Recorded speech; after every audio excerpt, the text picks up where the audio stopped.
Hey guys, 2 o'clock, welcome back in. We're going to take you right through to 4 o'clock, through to the close. We are dealing with, hey, it's the first positive day of December, so that's obviously something to be happy about. Here's how things are shaping up as we head into the final couple hours here on a Thursday afternoon. 0.8 right now for the S&P, 0.75 for the Dow, a full 1.2 for the NASDAQ. It's been a nice day. I mean, let's just set aside the fact that we were down, 4 days in a row, some days 3+%. Long way to go, but it's a start. 1.2% for the NASDAQ currently. 0.1 here in Toronto for the TSX. Yeah, nice bounce for both Ethereum. There was actually a bigger move in Ethereum and Bitcoin, 2.4%. So, yeah, it's an interesting afternoon. That's the way the board's shaping up here to start the afternoon off. LNC, 9.6% to the downside. That's on the back of earnings in the insurance group today. SIVB, the opposite direction, same reason. Bit of a mix showing, though, down here for financials on the day as a whole. This is the tech group, however. All you really need to focus on today has been the tech group. Really all the strength from the market, including some of the consumer discretionary names as well. Retail and travel strength coming back through. But hardware equipment makers, semiconductors up here, and software names all back in positive territory. MPWR, NVIDIA leading the way as far as gainers are concerned. For the semiconductor group, yeah, 5%. I had to double take there. 5% for NVIDIA. Wow, it's been a while since we've had a day like that. For the semis, industrials, I wanted to point out as well, Boeing coming off its highs, but still a 2% day for Boeing. GE's here downside, relatively weak. AOS as well downside, relatively weak, 1.8%. I apologize in advance if my voice dies here. Real estate utility, I'll do my best.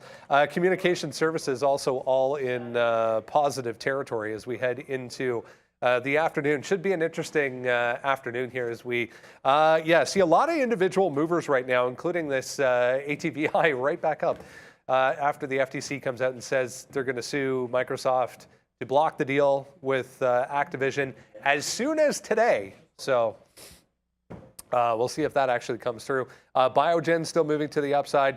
There's a few Chinese names. I mean, we're going to get into all of the Chinese ADRs because we were talking about them this morning, but a few of the Chinese names still holding out near day highs right now. So a nice bounce right across the board. Hope your afternoon's going well. Let's talk about a few things we're dealing with this morning, including one that Shawn's going to discuss coming up right now with a look at one of his trades. Hey guys, what's up? It's your trade of the day and it's brought to you by Day Trade the World. Make sure you hit that QR code below and start your day trading journey with the best prop firm around. Okay, AMD, look, how do you make money on a stock when it's actually down on the day going long? I mean, you just got to be patient, right? I mean, we talk about that over and over again. Look at the first couple minutes here on AMD. It was just a disaster. Big time move to the downside, actually touches 69, breaks through 70. And why that's important, I actually have the 20-minute chart up here just to show you the sort of top here of 71. That was a very, very key area for me, and we're going to talk about that on some of our outs. But look at the bottom as well. There's that 69. We actually touched that. That goes all the way back to the 6. That could have been a long opportunity. But again, we weren't sitting there. We were letting this thing settle down. So what did we wait to do? We waited for it to bottom, and then all of a sudden the market just took off. And we missed it. Like I missed these longs. That's VWAP. That's the 50 period. So what did I do? I waited for the 200 period at that point. Didn't really want to get caught up here between 70 and like 70.25. Thought we could have maybe bounced off that level, waited for a nice little break, took it to the upside. That 70.25, best outs here, 70.60, 70.50. Then we comes back in, and then we even tweeted this out. Uh-oh, we're reloaded. And there it was right there. Came right back in again. Only held it against us like 10, 15 cents. Then back up to the upside, 1-to-1, 2-to-1. And this is where the 71 comes into play here, right? So as it starts making a move to the upside, that out is 70.80. That out is 70.90. Why did we take those? It just goes back to finding some possible support and resistance areas. 69 worked to the bottom, 71 working to the top. It's a $2 range, right? And so there it is right there. Nothing, no more action again till we come back into the same reload level. This time actually pops up and we take a little bit of profit on that, right? Then we let it fall back down. Thankfully, it does not break through 70. We take a 70 long. First piece out again. I mean, where's our out going to be? Just a little bit under 70, probably 69.80, something, probably 69.90. About 10 cents is about the risk we give to this one. Pumps up, there's 20 cents in the money right there. So first out, 20 cents, keeps going, keeps going, keeps going, lifting it up 60, 70 cents, all profitable action. Now, this is why it's your trade of the day, right? Because remember I just said, if we're going to go long 70, where are we going to get out? Well, I mean, look, this is 20 cents. 30, 40, 50, 60 cents. And then look what happens again. Now we go reloaded one more time. Why? Because that's how we trade. We trade off support and resistance when there's not much happening, right? The market hasn't really had too much of a directional bias, although right now I think it's going to the downside. But in here, long there 70.10. Look where we're long. 70.05, 77, 70 flat. Look at the drop down. This is where we wind up getting out. A break of 90. It's probably more like 87, 88. So we do wind up losing. But the point is we're still strong and in the money today on AMD. Why?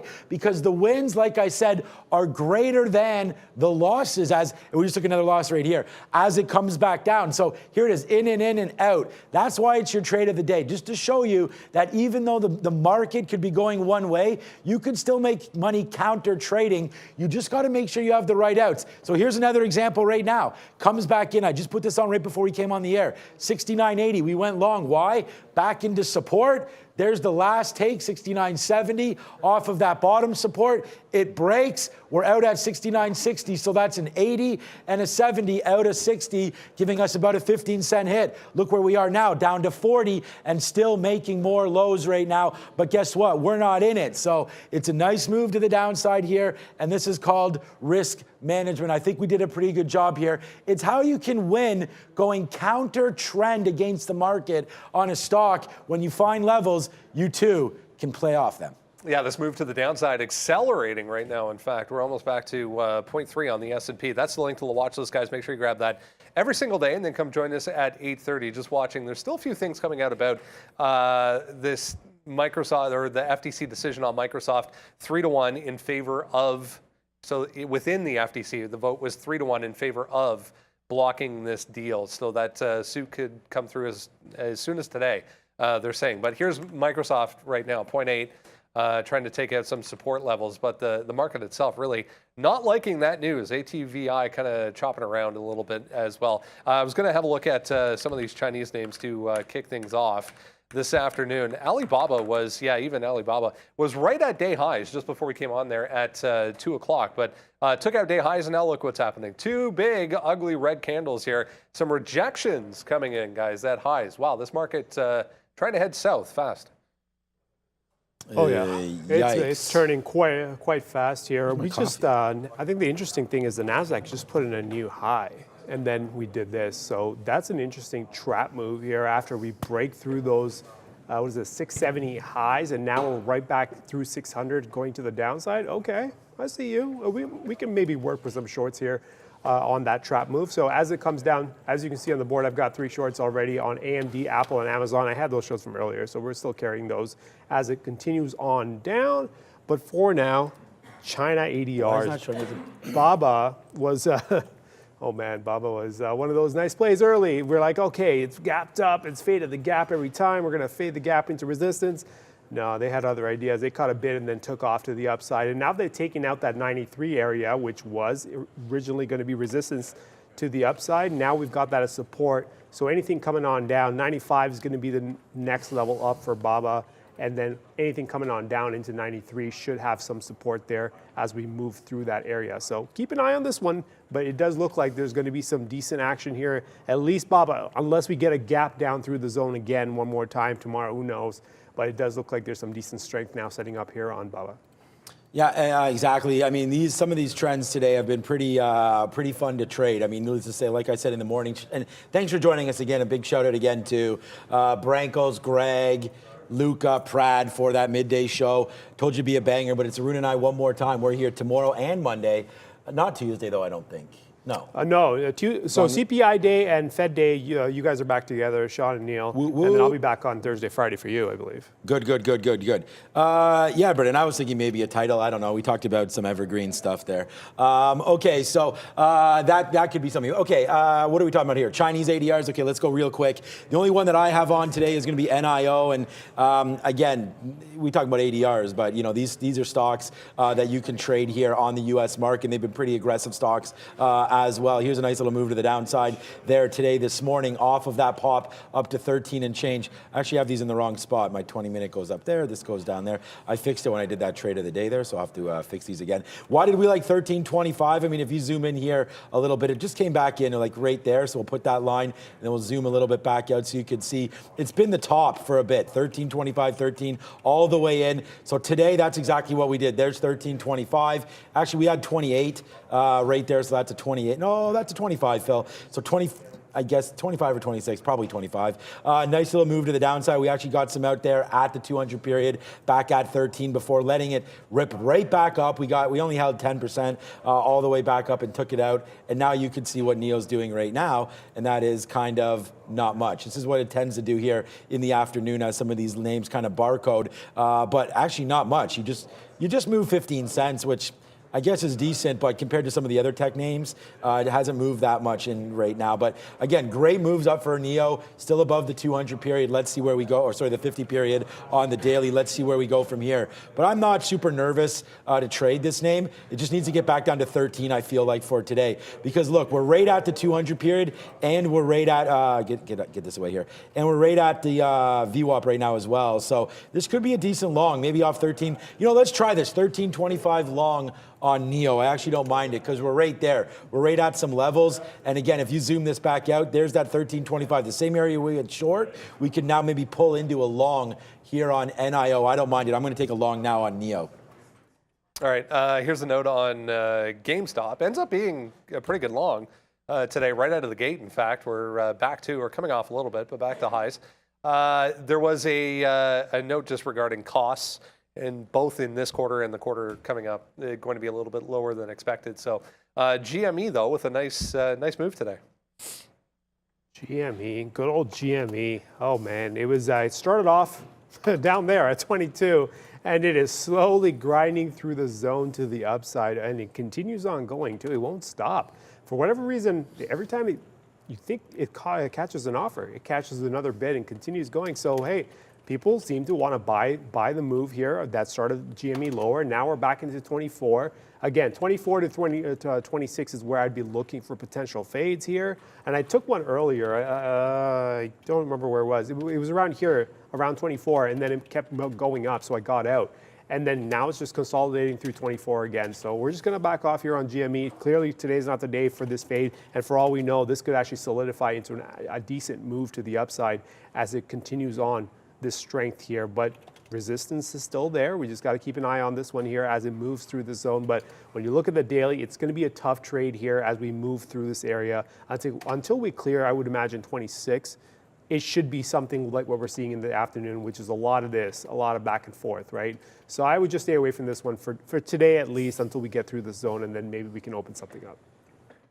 Well, you're seeing our trades just popped in here for long Meta. Unfortunately, guys, we talk about GME. Yeah, I mean, good job there on GME. I didn't have any trades. We talked about that 22 area and then the 24 area. So we already hit that on the pre-market. Thanks for watching us on the pre-market as well, by the way. We did have some nice viewership numbers again today, man. And I just want to thank everybody. I mean, to support the channel definitely means a lot to all of us, especially as we have a couple skeleton crews coming through here as we go. But again, I feel like they're not really skeleton crews. You guys know them. I mean, Luca has been absolutely fantastic, followed by Ian yesterday. And you got a treat today with Greg, which, I mean, it's too bad Greg and Brankos both have pretty important jobs around here, because then I would scalp them, bring them over here, and take them on the show for you a little more frequently. But big time thank you for that. Those guys definitely kicked some butt today. So thank you to all you guys out there. Look what we just missed, man. We just missed that NIO trade. We just talked about it. I mean, this is honestly, I mean, this is what's frustrating about trading, especially the way Neil and I trade. A little bit less so for Arun, as he's more, looking more longer time frame. But when I miss trades by a couple pennies, it kind of sucks. Like, I just put a bid at 27, and then I actually tried to chase it to 28. And missed it, and now it's up to 31. So again, depending on your share size, we wouldn't be getting anything out at 31. I think we could at least get to 35. And you're saying, well, what's the difference, 35 to 31? That's still not a big trade, and that's the beauty of it, right?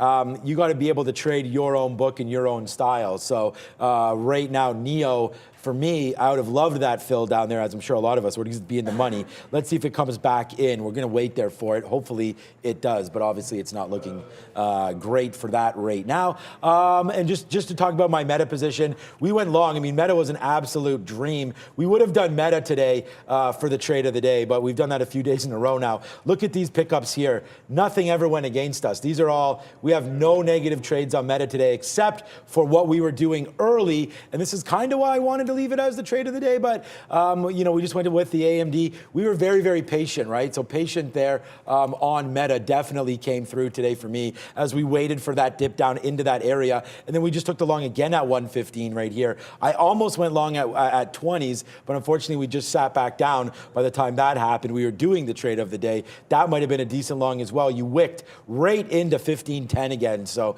that would have been a good one. Let's see if meta can get back upside now. I know we have tech longs coming up next, so maybe we'll save that. But Brendan, did you want to talk about that quickly, and then maybe I can go back over some of this? Yeah, the only thing really on meta was that, the only thing that was interesting anyways, was the governor of Texas coming out saying that TikTok was not going to be allowed any further or any more on state-issued devices. So if you work for the state of Texas, you can't have TikTok on your phone.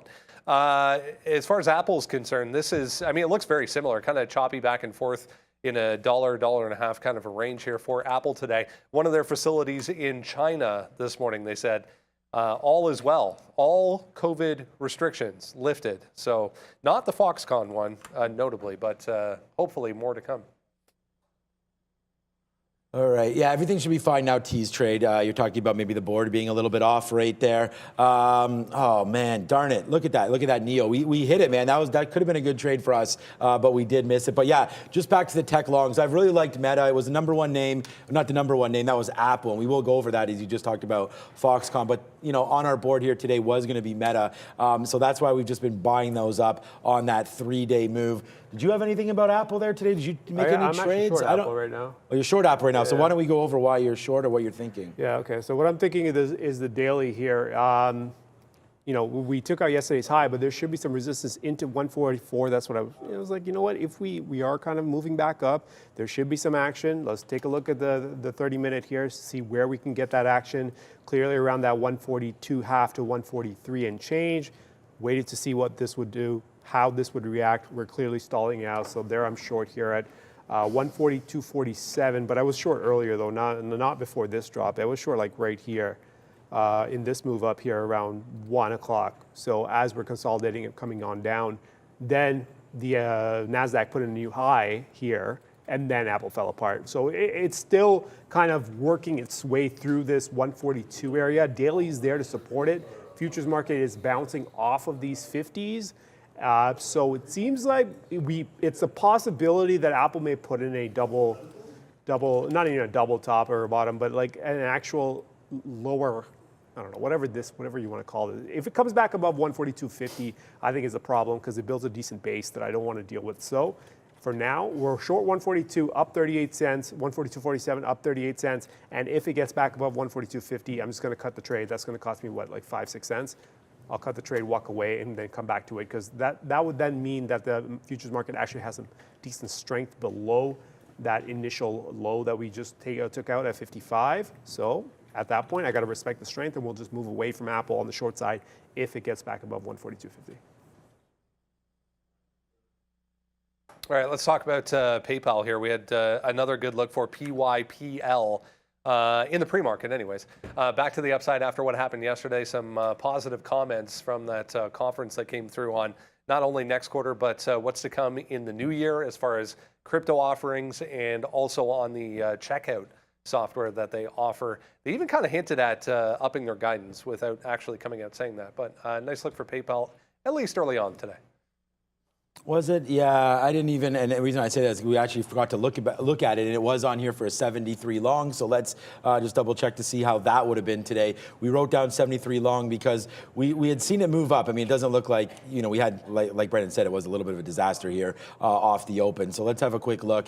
I mean, a lot of names dropped down. We didn't get exactly down to 73. Oh yeah, we talked about this. We were at 73.20 or something on PayPal, didn't quite come in, then a nice little bump up, and now you're starting to come back in here as the market does continue to fade out. So I like, you know, I mean, I like PayPal down. I like what they talked about yesterday with the guidance. I still think they can get it figured out. They're talking about some checkout improvements and things like that. I mean, PayPal just continues to be one of those names that is at or near its 52-week lows as well. I mean, welcome to a lot of the buy now, pay later, you know, and fintech names. Not that PayPal is that. They have invested some money into that program as well. So you got to watch out for PayPal more downside, especially if the 70 doesn't hold. But for right now, it's holding. So I'm looking at that 75 as an area of concern to go long, but I also like to do the dip buy instead. So we'll wait here. If 73 comes into play, that's going to be the level for me. I don't think the market has enough juice to send this thing through 75 too much today. You know, we've come up to it. We just touched it right there before dropping down. We've already been there. I just mean right now. Arun, we both just talked about that, where the market was going right now and what it looks like. So I don't know. I feel like we just touched some tops. The NASDAQ just pulled off from its highs as well. We have that sort of Activision, Microsoft story leaning on the market a little bit here. So I would say watch out for PayPal. If we get back up to 75, I actually think it's a short. It is relatively weak. Greg talked about relative strength versus weakness a little bit.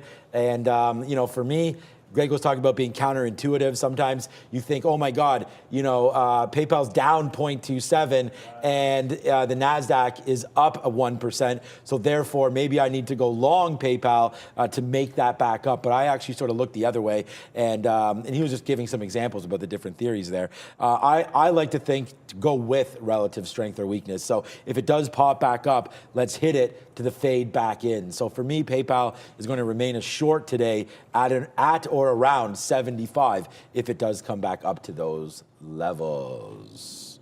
Brendan, you want to go back there, and then maybe Arun can, I know you were looking at a little bit of oil futures, or if you want to talk about that. So Brendan, you want to give the story on oil over there? Yeah, no problem. 4.5%, that's really all you need to know. 4.5% up here. We actually go red. And now we're back to flat on the day for crude oil. What a wild ride. Even though some of the, look at the oil, or the volume that was behind that as well. Even though some of the individual names, I mean, it was a bit of a choppy trade to say the least, but there was opportunities at the open if you're looking at producers today. Yeah, I mean, crude has been like this, I think, for the last few days. It's been producing a decent amount of opportunities in terms of trade. And yesterday we saw this 50-75 area act as a resistance level. They're responding to what seems like the previous day we had a decent base here around 76 to 75.50. So yesterday when we ran up, we actually kind of caught an offer there and fell apart. Now, overnight we went sideways and we tried to go up there again. And this rally was solid for 2 hours, right? From that 72.50 low all the way up to 75. And then all of a sudden it just went reversal, drop, drop, drop, drop, drop. And they took out the low as well, all the way through 72. I'm looking at this on the way back up. Do we have enough to go for the short here against the 73 area here? So previous support acting as resistance now as we move back up through there. And that's what I was looking forward to. It got slow. That's the problem with crude. It made its move and then it just ran up and then just did this for a while. And it's like, and then out of nowhere, there's a drop. And then it went sideways again. And you're like, okay, well, this is not the move that you want on crude. This is the type of move you want to capture. And then it just, these moves are happening so quickly, even though the levels are there, the moves are happening so quickly, they're not even giving you time to set it up. So for crude though, you see the movement from plus 4.25%, now down 0.5% with about 6 minutes before we close up the pit session there. It's gonna be active. Clearly 70 is getting closer and closer as the days go by. So I would definitely keep an eye on crude here for opportunities. If you can trade crude, jump on the USO, that's the ETF, and that also moves around as well. So you see the same type of move, right? It's just one of those quick moves into yesterday, and then boom, reversal. And it's gonna provide opportunities. In this market, we're looking for opportunities. Yes, we can wait until Tuesday and for the Wednesday to make some moves, but at some point, although this market may be quiet, there's gonna be opportunities spread out here and there. It's just a matter of finding them as we go on through. And Microsoft, with the news that came out, that's moving around quite a bit now. So there's opportunities around. You just got to go and look for them. XOM's 52-week, XOM's 50 period on the daily here is 105.70. XOM today, as you could see, fell down right through that level, broke 106, and just kept on going to the downside. So for today, it does look like XOM is in a little bit of trouble. I mean, maybe temporarily, but you know, it is moving to the downside. Or it's not. I mean, it's still up, but the trend is down on that oil news. So based on those kind of news and moves, I like a 105 short. I'm going to try to start it right here at 80 if it does come in, but you're starting to break lower right now. I mean, this is right into its support on the day. So, I mean, normally I'd be all over this to the sell side, but with oil closing up in just a couple minutes, it does make for a little bit of a trickier trade right now. But I guess you could take this break low and then hold it against that bottom wick of 4. That's 104. That's 104.30 right now. I actually don't mind this. We're just a little bit far away to do anything. Like it's really. Oh man, just to have seen this, just even, yeah, I mean, it would have to been 2 o'clock when we took down that 200 period right there. Like, that's a great short off of it just making a recent high. Because the thing is, you can go short here at 104.80 and then give it to 105.10 or something. That's 30 cents, and now you're well in the money. I think if we could break lower though, maybe there is a trade here on this breaking low with oil about to close. So let's watch XOM. I think there could be something there on this name. Let's go back over and check Oxy. Maybe the chart for me, anyways, looks a little bit better as we'll check out some Oxy moves. Yeah, this is a little bit better because you're a little closer to some of these numbers that we like. Up there, 63.50, 63.60. So if Oxy tends to go back up to its 200 period again as well, you could see that's pretty cool. Look what happened when it broke. So it tested it early, broke it, but not really. Then that second break there of $65 brought this all the way to 63 and change. And then there's the retest one more time for Oxy right there at 63.60. So I think if we can come back into this level again, 63.50 might be worth it up until that 63.60. So yeah, all right, let's do that. I'm going to try Oxy instead because it's just maybe a little more actionable here. Let's try to short it at the 200 period, 63.50, and then just give it up to here, 63.60.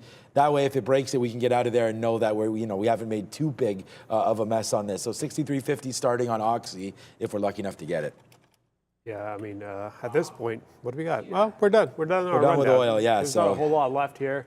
All right, what do I got coming up? Futures market not giving you much to work with. I'm still only long Meta. Down. You're short Apple, right? I'm still short Apple, yeah. Okay, so Apple's struggling at 143. Somebody just said there on the chat. I flattened out most of, I had AMD and Amazon as well, but you can see I've walked away from Amazon. It's starting to go sideways. I mean, this is not what I was looking for. When we broke down through 89.5, I was looking for extension. So the fact that we can't do that, I don't want to be stuck in a sideways trade. So Amazon's done. And then I did the same thing with AMD as well. Looking for an extension. As we broke down through 69.5, I'm looking for an extension. Nope, came right back in. I don't need to be in this one because this one's not cooperating that well as well. So Apple's the only one that's left on the table that looks half decent. But again, we're very close. Like I said, 142.5 would just get me out the 5-6 cent loser. It's one of those issues where because it's so heavily tied to the index. If the index decides to break down one more time, Apple's going with it, right? Or Apple's going to lead it down. So for me, I got to get that failure point hit before I decide to walk away from it. It's very close to acting like it actually wants to put in a base and come back in. If that's the case, then the futures market would probably put in a base and come back in as well.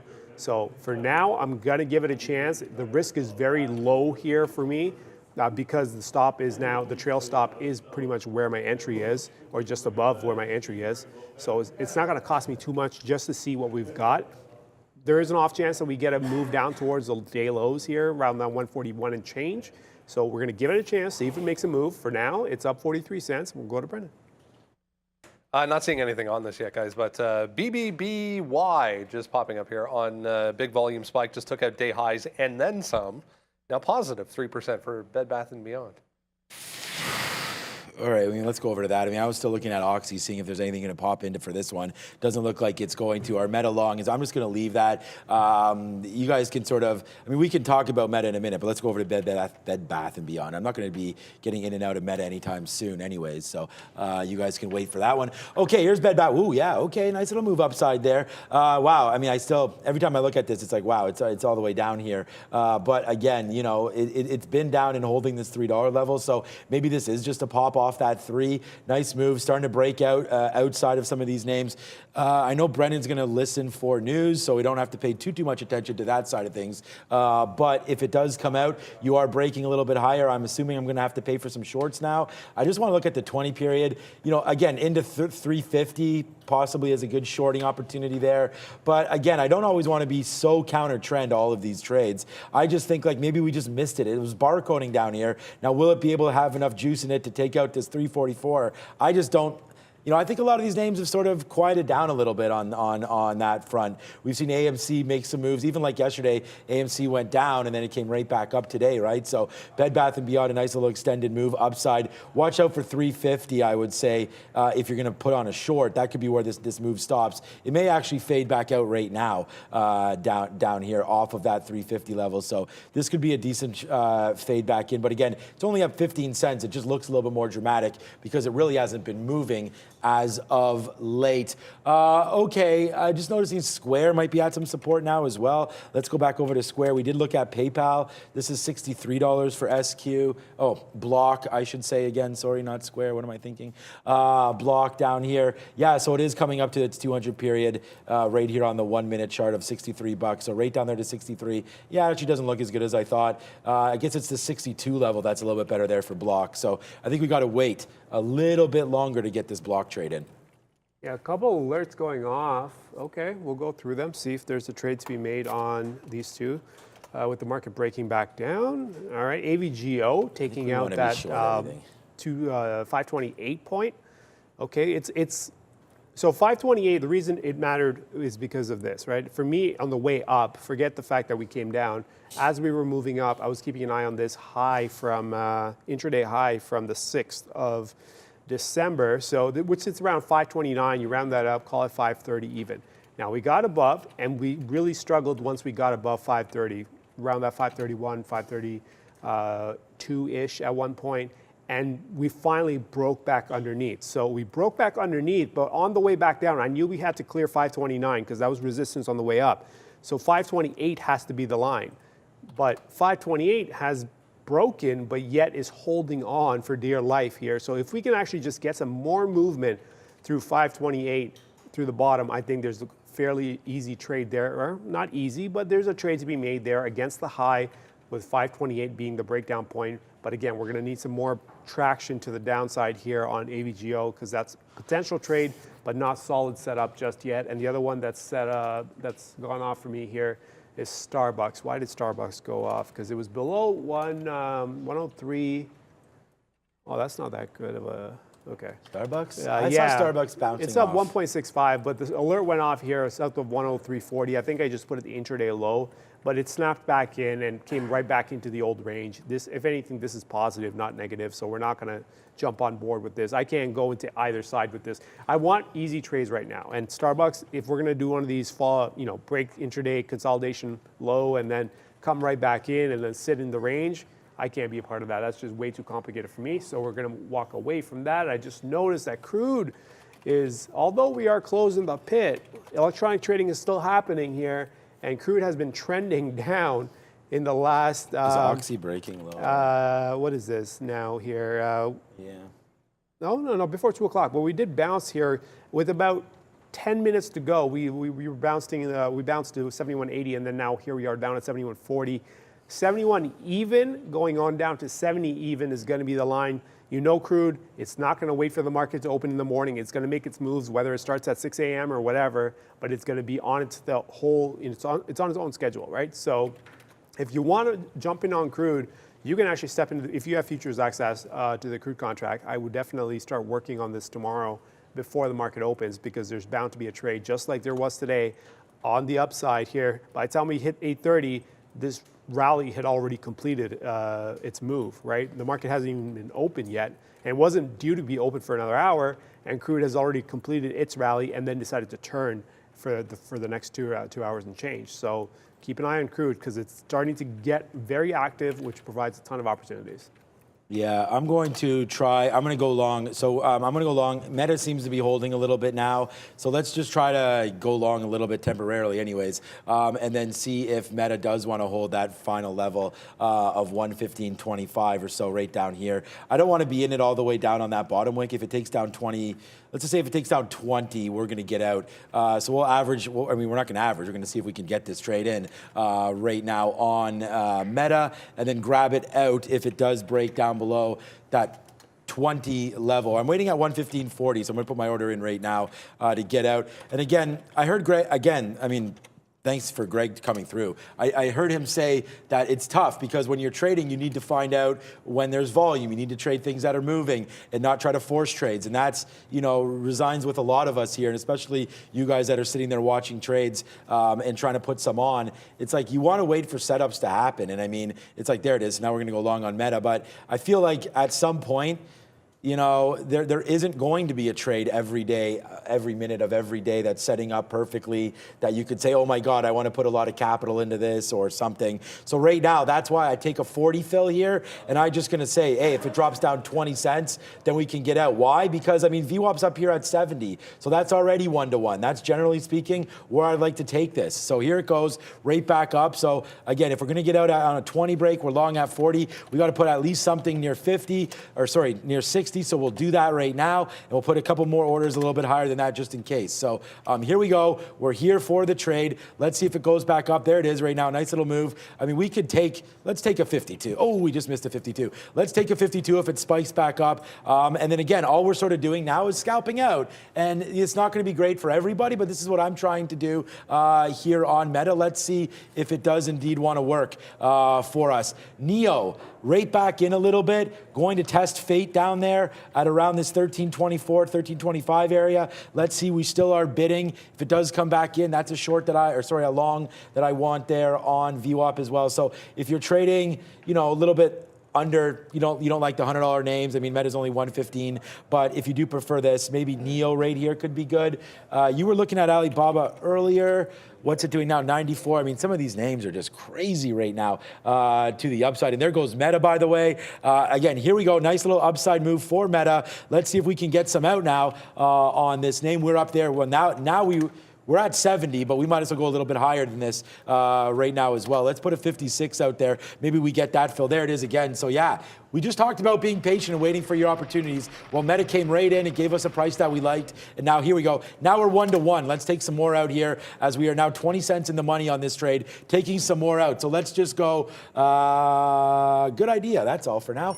Good idea there on Meta. We did take that long again. We've really hit Meta pretty solid today. It's going to be my #1 name, followed by AMD. Carvana we can go to as well. I've sort of left that alone, but there it is. A nice little trade there on Meta so far. Let's see if it does get going. I mean, we're talking about 67s. Just went to 50. I'm going to take another piece out. We just went to 53, 54 there. No, our best fill was 57. So yeah, 57. We got a 56 and a 57. Another piece out right there, 53. So let's go Meta. Now we'll hold out. Maybe we can get at least VWAP, which is 70. So let's put an order around 70 and see if we can get a piece out there.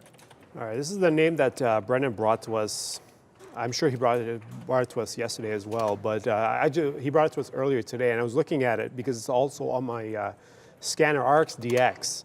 And obviously that huge move yesterday in the pre-market, right, from 41 and change all the way up to 132, whatever that was. And then we went sideways on a consolidation across, not yesterday, yeah, it was pre-market yesterday. And then we went sideways on a consolidation after we opened, not a whole lot going on, great. And then today, we've gone from 104, and I was looking at this earlier at 104. I'm just like, how is this going to trade? I haven't seen the level 2 on this. I didn't bother looking at the level 2 on this because when I see a stock go from 40 to 132, I know it's going to look ridiculous. But interestingly enough, it's just gone on a solid trend all day today. It's kind of just done that.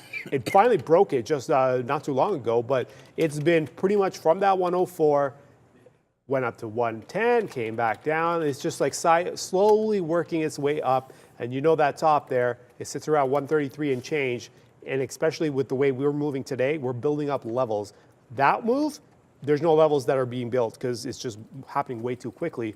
But this type of move allows you to build some levels as we continue on up. So now what I'm looking at is this high here, not perfect, but around that 117 high. If we can just get back above, I should be able to work with the level on a cheaper risk trade here. RXDX up 17, almost 18% on the day, and looking like it wants to continue its trend. It has a reason to, clearly, but it does look like it wants to continue its trend. It broke it just not too long ago, but it's still catching a bid. It still wants to move up. Market's also catching a bid, so maybe we do get a turn at some point. But it does look like this was going to build you a decent amount of levels that you can work with. So keep an eye on this one, especially with the move it's had in the last couple of days. So there it is right there.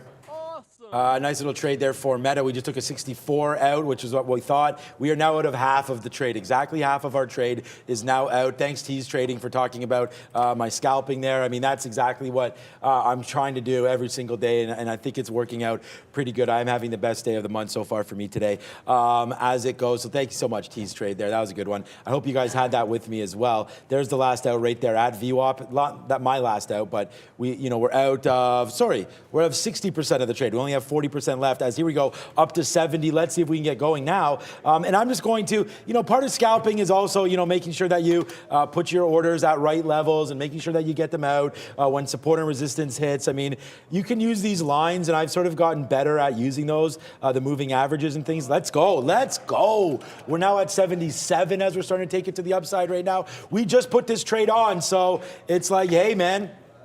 There it is. And there's a lot of haters on Twitter and Instagram and things like that because, whenever you go long, some other people are generally short and vice versa. So I know there are a lot of bears out there. I'm not celebrating. I mean, I'm long Meta in my own account. You know what? Let's just get a piece out right here, 73, if we can get it. And these are literally day trades. There it is right there. So we'll scalp that out again at 73 for 40 cents right now in the money. 35 cents in the money.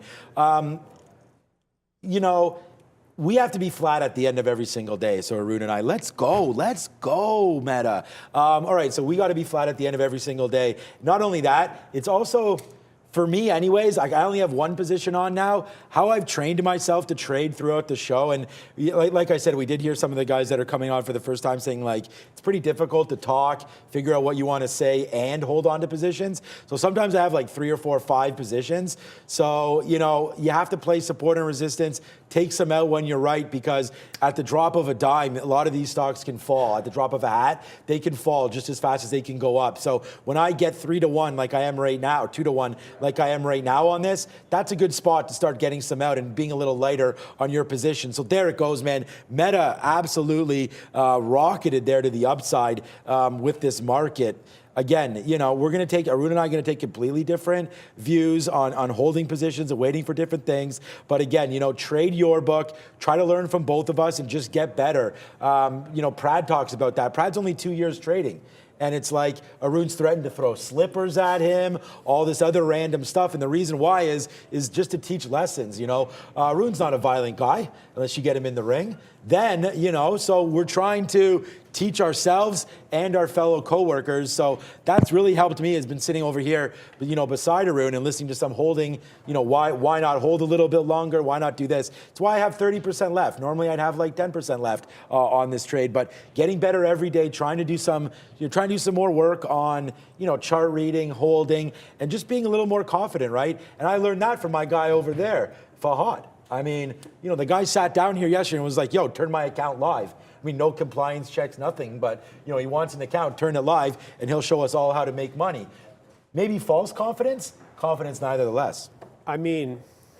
Nonetheless. If there was somebody else there, if Lucas was there, given how slow this market is, well, at least for me anyways. You can't let him sit down, though, and trade your account unless it was TMS, I guess. Yeah, I log him out. I log out. I'd be flat, log out, put him on my simulator account and see what he's got. I want to do that. I want to do that, but is there someone else to switch, Fahad? Let's not do that yet. I want to make sure that it is okay to do that. I don't want to throw compliance check, right? Yeah. I don't want to throw people, even if it's on your account. I'd rather set him up with a brand new one. So let's just hold off on that. But I do like that idea. And we've actually gone back. I'm just watching the market here, guys, because I don't want this meta trade to get out of. It's not going to get out of hand. I just don't want it to. So we'll wait to see here if it does fall back in. I want to hold it anyways. I mean, that top there was, I mean, let's put an order at 90 just in case that sort of moons again there a little. I mean, mooning. If it goes back up there, we'll take it near 90. So we'll wait for that trade. But we did talk about that. And Fahad and I actually have had, some conversations off the show about possibly teaching him how to trade. And that would be like, we tried to do it with Valeria, but that wasn't really, her role wasn't, wasn't to trade. She was just trying to learn how to trade. And for some reason, she picked Tesla because she wanted to own a Tesla. But, we're going to try to get some real school teaching in here on how to trade and what to look for. But again, if you guys are following the show every single day, then, I would just be doing everything I'm doing on the show, but with Fahad. So, I mean, if you guys are watching, hopefully you are learning a little bit about our trades and how we trade here every single day. I got my sweater on because yesterday Justin had like the identical sweater and looked much more handsome. So today I switched it over. Mine's a little darker than that. I don't have the red beard though. I gotta grow that, let alone compete with your beard. So I don't know. Neil said that he was trying to grow a beard, but then the wife and daughter nixed it. So it depends, right? Like if you can actually grow like a full beard, it's different if you have patchiness, it's one thing, right? You're good. So if you really wanted to grow it out, but if you wanted to grow it out, you can. Oh yeah. But if you have patchy, and I think Neil's face, he's a little patchy with his beard. So no, at least the way it looks, anyways, from his stubble, it does look like it's patchy. So that's gonna be hard. I like the analysis on the beard game. I mean, this is great. It's funny because you know what's funny is that I actually didn't really have a beard up until I started traveling. Right. I was not too long ago. That. And then all of a sudden I just started growing it. I'm just like, okay. It grew out of necessity. Wife likes it, or? Yeah, and okay, it grew out of necessity because we were traveling. And I was like, okay, I can't constantly keep shaving. So we just let it go. And then it just kind of carried on. And then I kind of learned a lot of things, how you take care of it, blah, blah, blah, and whatever. It's a lot of work, by the way. That's what I was thinking. It is a lot of work. You got to have a tight beard game though, because you got to get that the oils and all that kind of stuff. Mm-hmm. Yeah, that's pretty intense. So congratulations on having the best beard at TraderTV Live. That's a prize. Okay, I'll take it. I'm awarding it to you. Although Michael Noss, but he's like, that's a different level. Yeah, that's a different level. He's got to you're here at TraderTV Live. Michael Noss, of course, from Trade Ideas. Shout out to Michael Noss as well. Okay, so as we go. We did take it out. So Meta, again, right there, took out a 76, just popped up. I was waiting for 84, thinking to myself, like, what really, honestly, it's 8 cents difference. For me now, the fact, look, I should have waited. There it is, coming right back up to the upside right now. So maybe a mistake getting out, but we're fine. We'll hold our cards a little close to our chest today, as it's only 247 right now. There still is a lot of time for this market to sort of go both ways now, right? Don't just get caught the fact that just because the market's in a little bit of a rally mode and we're up, we're not really in a rally mode, but we're up 1% today. This could fade. Like, I don't know if you guys were with us basically all year or even just recently, 1% up and down can happen. I keep using that Thanos example, but these can happen very, very quickly. And the next thing your meta position is couple dollars against it. This will never happen because we have risk management, but this could just drop down and then all of a sudden you're like, oh man, holding that last little bit not really paying off for me. Just like that, like I just got out 76. I don't know if we would have got our 84 or not there. I wasn't paying attention. I went to 82. So I'd be mad if I missed that, right? So here now it comes down. We only have 20% left on this one. And let's just see where it goes from here. So nice downside move now. See, here it comes, pulling back in. So this is how we can both win. Are you still in your app? Yeah, barely. Oh no, our position board again, Fahad. I know what's happening. Fahad's got enough of this talk about if he can't trade, nor can we. I think maybe. We have positions. Fahad just doesn't want to show it. Yeah. So right now I do have long meta. Hopefully we can reboot that. If it keeps happening though, we should contact the person that we should contact to see if that can get fixed out there without putting it on blast here on the show, but we should be able to get that done. All right, let's just check out some of our trades that we had on mind for Oxy. We wanted to get that short if it ever went to 50. It's basically barcoding right now. I'm going to cancel this trade. Now that oil is effectively closed in the pit session at 230, I don't expect there to be any dramatic moves unless the market does move. And then if that's the case, and I don't mean the oil market, I mean the overall market. If that's the case, then we will hop on some of these names. But XOM should have just, they don't care if the market's open or not. This is pulling back quite dramatically. Still up on the day, and we saw what oil pulled back to as well. But XOM still trying to hold out at that 104. Yeah, see?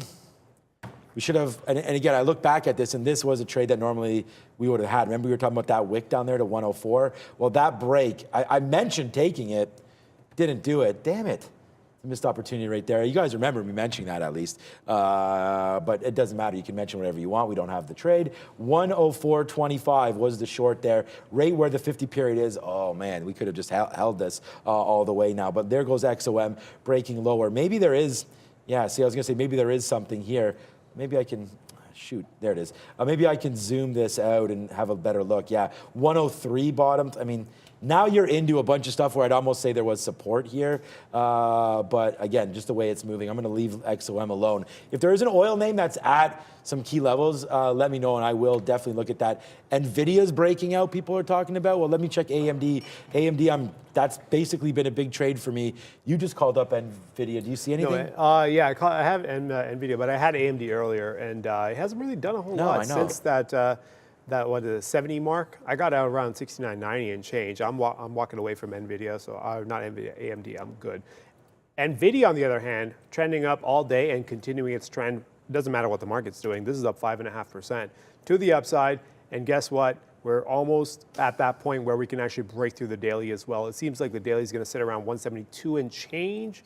So another little leg to the upside could open the door. My only issue is, although it may have broken through that 170, after an extended rally like this, knowing that that 172 would be the daily break, that means there's bound to be some resistance through there, right? Through those old highs that we still need to clear to the upside as we continue on. So I'd just be a little careful about taking these breaks. Breaks were great earlier, right? Once you got above 162, you could have taken 162, 63, 64. I'd been a little slow around 65 because of the previous closes, and then 66, 67.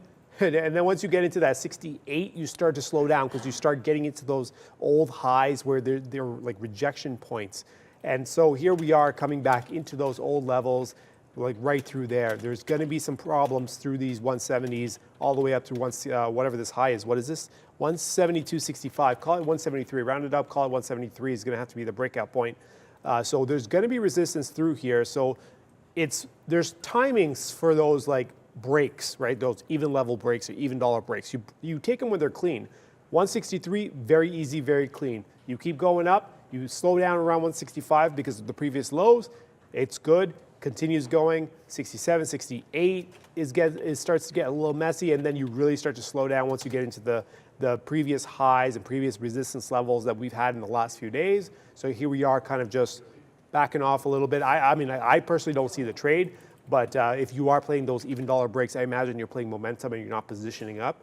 So if you are going to play momentum, just be aware that you are about to run into some resistance here as we continue higher. Although it's strong on the day, it is starting to work into resistance. Typically what would happen as you keep moving up. Oh, Apple just moved up, looks like. Yep, Apple moved up through those 150s, not 150s, 142.50. So we're out of Apple here. We're done here as we took the hit of like whatever the hit was. It was like 6 or 7 cents here on Apple, and we're done here. Apple's gone into a sideways move now. Now I'm flat. Now I'm kind of done essentially on the day. Unless we get something new that really sets up on the futures, I don't see myself getting too involved. Amazon taking off, Apple's going. It looks like it makes sense because the index is starting to go up. So here we are waiting on this market to either make a move to the upside or come back down into the low 50s. Whichever one happens, we're going to find out fairly soon enough. But it does look like the market's trying to set up for some move. We just got to figure out whether it's a retracement of that Microsoft drop. Actually, you know what? Microsoft, has that one retraced yet at all? Somewhat, halfway, I guess. That was that news move right here. which dragged the market down with it. It caught a bit at 246, and now is coming back into that level. So I think once we clear 247.50, we should be out of any sort of resistance levels, and we should have an open shot towards those highs. But for now, it does look like Microsoft's going, Apple's going, Amazon's going. That's all you need, really. And the way that things are weighted now, you just need those three, and then you're good. The market will do what it needs to do to the upside, as long as those three will move together to the and continue going to the upside. Honestly, man, really hard to disagree with any of that talk right there. Yeah, we're still long Meta, which is right back up, man. We could have, again, we'll hit the banger there. Sorry about your Apple, but I know it was only a couple pennies, so not a huge P&L hit on that one. What's up, Brendo? From Activision Blizzard CEO saying that the allegations that the deal is anti-competitive are not supported by facts. So they're just coming out saying, don't worry, it's fine. Everything will be fine. The deal will still go through.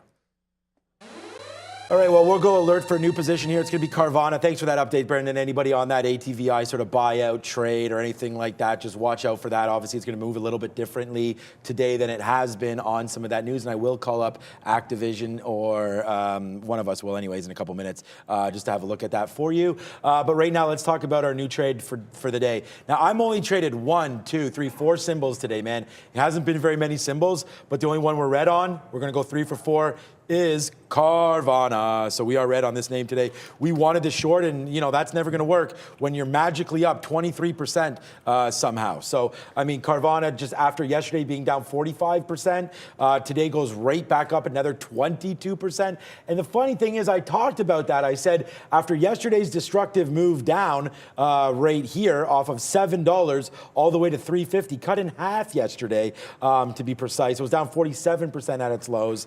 That today would be an opportunity for people to rally the stock again. And I actually said that during the pre-market. I should rewind and tag myself and then slap a fail on it. But, you know, we decided to go short early off that 420, which yesterday was somewhat of a level. That rate into there is 413, so we upped it to 420, came back in, got some outs early before. And again, just kind of like what Arun was doing right there on Apple. Short and out, re-shorted it against 50, took a piece out like 5-6 cents. Then it came back up, got out when it broke 50. And now we're breaking this little afternoon high. So, you know, we're long at 471 here. The high is 477 today. How much room is there to actually run? So, you know, that's something that we have to battle with as traders, especially when we take positions here into the afternoon. So, you know, how much room is there to the upside against what is there to the downside? So for me, there's that 50 level. So am I going to hold this name 20 cents against me? That seems a little bit much considering that the high of the day is only 10 cents away from here, but that looks like what we're going to have to do. So, I mean, the 200 periods here at 50, I wanted the break. Let's try to be a little patient with Carvana. Our first out will be always into trouble areas. So that's resistance right there, 475.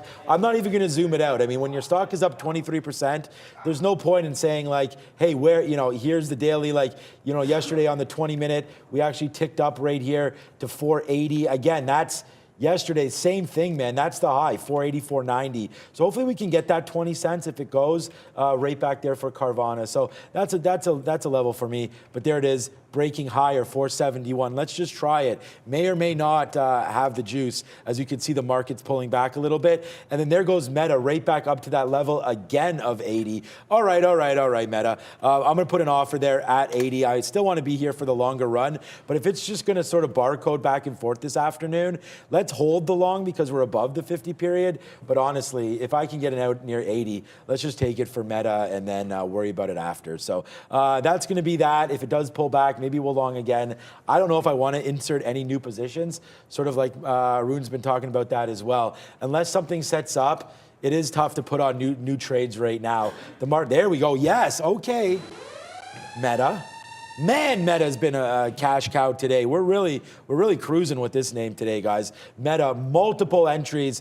Like, we held this. This was scary to hold. But again, we put on more shares down here anyways, so it was fine. These are the bigger positions. We would have taken about a 50-cent hit. Came back in again, boom, to the upside. Came back in, really held 115. Came back in again. We bought it.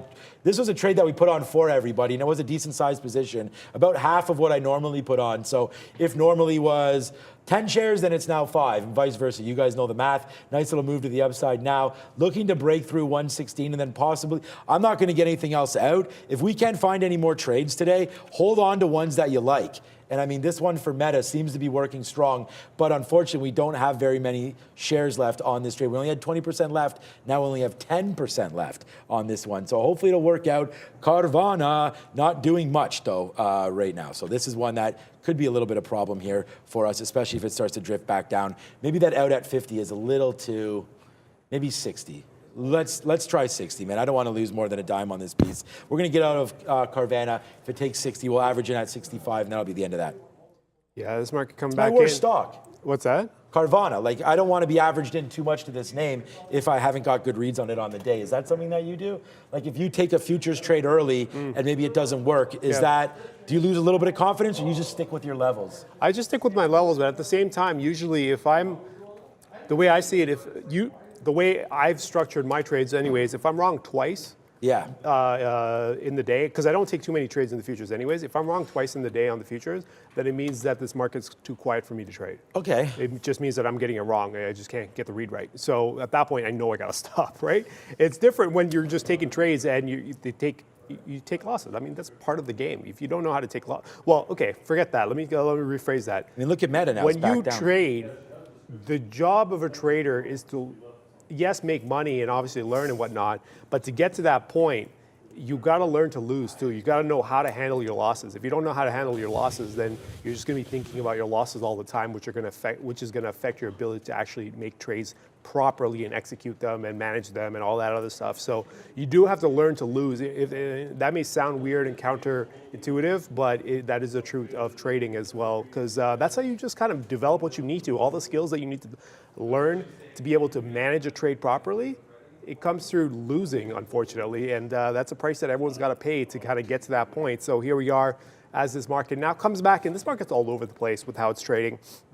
First, it was dipping to low 50s, then it was in the mid 60s, and now it's back towards the mid 50s again. So here we are as Carvana. Carvana, it was an interesting idea. I did think that buying a car online is I understand what they were trying to do, make things more accessible and whatnot, but I always found that when people want to buy cars, don't they want to get a feel for cars? I thought, I know you can return them and all that other stuff, but don't you want to get a feel for it and whatnot before you actually commit to it, even like a test drive or even even if you could return it? That's why I was curious about those mattresses. Yes, those NDs and stuff where you can sleep in them for like 5. Yeah, just you can return them, of course, but it's like the hassle of doing all of that.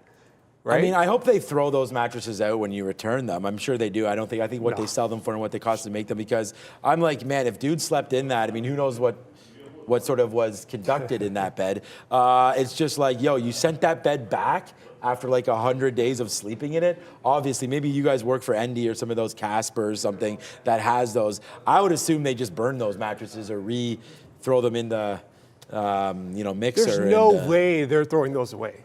No? No way. No, they're probably going to do some sort of a blacklight cleaning or something. Right. Well, yeah. Then kind of throw them back. I would hope so. Yeah, you would hope so. I would hope so, and then I would think they would sanitize. Imagine the amount of lost inventory or wasted inventory by doing I just don't think they cost that much to Yeah. What if you sleep with horsehead? Yeah, that's right. Yeah, good job. There must be some Italian there in the chat. But no, they probably sanitize it. I would think that would be a very hard thing to do, to keep on, recycling those out. That seems to be pretty expensive if you had to keep making new ones. But Carvana, I think the benefit of Carvana, and again, I'm in the trade, it's just flat for me right now. The benefit of what they were doing was the fact that, back when COVID was around, and I know that's sort of when I was picking up some of my cars too. We don't have Carvana here, but the dealership, right? It's like you couldn't even go in dealerships here in Canada, and I don't know, probably in the US as well, let alone sales guys and all this. So I think Carvana just basically took that middle away, and were able to sell cars a little bit of a discounted price because they took away the sales commissions and things like that. Some people are saying that they had lots, but... They have what? They had lots. They actually had car lots that you could Carvana? go to. Yeah, I thought they were just they probably do now. I just think that... Maybe, you know what, to be fair, the way they were advertised, at least from what I've seen so far, Mind you, we don't have Carvana here. Correct. So, right, we can only go off what the advertisements look like, and they just seem like they're, online purchase. They get delivered to your house and blah blah blah. That's what we thought. That's what I thought. But maybe there are some lots in certain parts of the country, in the States there. Well, I mean, I think that the idea is that why was it so high in the first place? And I think it was because a lot of people thought that it was like the new way of, purchasing cars. But Lemonade, wasn't Lemonade supposed to be the man, don't even talk to me about, that was supposed to be new insurance. And then they were all supposed to be something, SoFi, a new way to bank, all this kind of stuff, get away from traditional banking, yada, yada, yada, yada. So, but yeah, you know what? Some of those new ideas, I think eventually they'll work. Tough though, tough environment right now where you're not making any money. So, Short Casper, returning all the mattresses. Yeah, what's up, Trader Gorno there? They have vending machines too. Lemonade was a popular drink. Yeah, I like, my daughter the other day had her first Arnold Palmer. You know what that is? Hold on, is that a, damn, I'm gonna get it wrong. Is one of those, is either a lemonade or an iced tea? You're not gonna get it wrong. Lemonade or iced tea with something, right? Am I Why right? don't you just combine those two? That's it? Yeah. Really? Lemonade and iced tea and Arnold Palmer. If you want to have it... There's no alcohol? Well, that's what I was going to say. That's up to you. But yeah, you can throw down some, and I would choose... gin and lemonade is really good. But vodka would work in that. Shout out to all the Arnold Palmer drinkers out there. I'm going to take 10%. Like Carvana, honestly, I don't even want to get out of this. But I'm going to take 10% next time it comes to fours. We're long at 1. This is really sucky. I understand it. We do want to make a lot of money on this, not a little. But Carvana, as the market starts to bleed a little bit here, just an update. If Meta breaks right now, we're very, very close. Breaking through 25, we're going to get out of Meta. I could try one more time down here. It'd have to be a little bit lower here to get filled. The market is now below the 50 period. We'll try. Let's try it one more time here on Meta. Let's go right now. Whatever. We'll take a 10-cent hit. We'll give us 36s long. There it is. We have 36s now. We'll see what happens. If it breaks back down below 25, we want to get out of this trade right now, like ASAP on Meta. So we don't need to be in this. We've already hit it to the upside. You guys saw, I told you we had 10% left. So we'll put on another 10%. We just did, and then we'll hold it. And if it breaks, then we'll lose 10 cents. We just wound up making all of this. So if we give it back, which looks like we're going to, as the market falls down a little, there we go. So now we are out of Meta. Why isn't my order filling? Oh, we need a break of 24. All right, so we're very, very close to getting out of Meta. There it is. One more tick down. Ooh, did not happen. We're going to get out of Meta right now, though. So this looks like we'll lose on the last piece, but hey, hopefully I worked you through that, what the logic was there. Oh, we did get out of Meta. Sorry, it did break. We just did get out. So, okay, I don't know why that filled. Yeah, we got that 23 fill, so that kind of sucks. But okay, we are out of Meta now, so we will flush ourselves down the toilet on the last piece. But, I can't, this is a perfectly fine risk to reward for me here on META. I'm going to pass it back over to you and just go grab a water quickly. Yeah. It's interesting that I'm actually going to the Meta chart, and it's like, you look at the day, it looks somewhat like a range. Well, no, definitely looks like a range, but then you draw it in and you're like, I know most of you guys who love these chart patterns, it is tightening up. If you go across the highs, it is lower highs. It's somewhere here too. If you go across the highs, it is tightening up. And usually when you get moves like this, it does tend to open up in a big way in either direction. So I would definitely then go to the daily and see how we're playing on the daily. Are we getting expansion? Oh, this daily sucks. Oh, okay. So we are tightening up, but the daily is not giving you any help in which direction it could potentially be. So just keep an eye on Meta, because although it's up 1.23% on the day, it is a nice, decent, I don't even know what you call it, wedge, triangle, whatever. All I know is that it's looking to set up a move. It looks like if we can get back above 117, we can open up to the downside, or open up to the upside, and then the downside should probably open up somewhere around 113 and change. So for now, it looks like it's wedge, doing this compression move, but we'll see if we get that expansion, because if it does take out the top, let's just say it goes through that 117, and Shawn's traded Meta in the last few days, quite a few times actually, and I'm not sure how often I have, but I know Shawn's been in this since these big moves, and the sideways action allows for some decent activity to the upside, so I just keep an eye on this, especially if you can get north of 117. Brennan. Just zooming out on this SMMT, day 3, trying to end at day highs, 1, to 3 days in a row now, straight to the upside. Nice move trying to get back through 4 here on volume for SMMT. SMMT. Let's take a look at that. I haven't, I tend to stay away. And then this is where having Neil is great for you guys, because I have like a threshold of which if the stock price is below, and it usually gets into the single digits. So if it's below like 10 bucks, to be honest, it's not even 10. I want to say like I'm hardly in stocks that are below like 40 bucks. But to be fair, I will give it a chance. Even if it comes up on the radar, I'll give it a chance all the way up to 10 bucks. If it's under 10, instantly I just go nope and I move on. Neil, on the other hand, he loves those stocks that's underneath $10, especially closer to the sub-dollar mark stocks. So those 1, 2, even the ones that are going up to $1, he loves those names, right? So he would have been all over this one for sure. So based on, forget the price of the name, let's just go with it. Like this is a multi-day move too, right? So we got the rally up with an accelerated close here on the 6th, then a sideways consolidation overnight, then another rally up here late in the day. I'm not sure, it's probably news related. This 130 pop there, consolidation. If you were looking at this, and I say this now, but again, I tend to rule these names out, but if you were looking at this and you saw this consolidation here, or this topping out action here around 265 to 280, then you saw the afternoon hesitation here yesterday around that same mark, and then we drift back down into that same zone, the low risk trade is right here, 260 against that 240, put up 20 cents in risk, see if we can get a bounce, like a trampoline bounce here off those previous zones, and then there you go, right? And it's easy to say this, like you had to be looking at this, because once you caught it at that price, it's gone, and that's it. That's the only trade you have on the stock for the day. There's nothing else, at least from what I can see. I'm sure you can find trades if you really want to play a tight game and try to play these four even breaks and whatnot. But for me, the position setup would have been that exactly, which is the 260 long against the 240 bottom based on the last few days worth of action right around that level. And then once you get in, you got to go. But you got to have these names. And that's why you go through, I guess, if you have a scanner or if you have some sort of like symbol list that you go through every day to check names, you add them, you add some names, you remove some names, whatnot. But I would go through a certain base list of names every day to figure out whether there's a setup there or not. And for you guys, I can show you guys, this is mine, right? This is my base list here. This is the primary list right up top from Apple. So these are mostly index names, very strong names. And then these are like names that are moving, like Costco. Costco's been moving for a decent amount in the last little bit. So I go through this. So that I'm just gonna give you guys like how I kind of set my days up here. So I come in, go through that. Obviously, Brendan does a great job with the watch list, so go through that one. And then I have scanners as well. These are all e-signal scanners, by the way. So I know Trade Ideas I know Shawn uses his Trade Idea scanners. I use my e-signal scanners. This is just based on volatility, and I have another one that's based on speed of trade.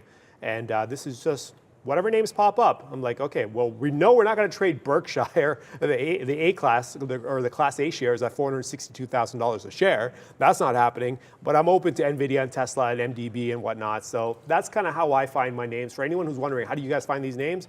They either pop up on the scanner, Brendan brings us to us live, or Brendan brings us to us in the pre-market with the watch list, or it's part of the list that we already have for or at least I already have for the major symbols. And that's just kind of how I go about finding my names. And then of course I listen to you guys. When I have nothing on any of these indicators or any of these like lists, I look at the chat, see what you guys are trading, what you guys are talking about. And of course, then there we are kind of working with those names at that point.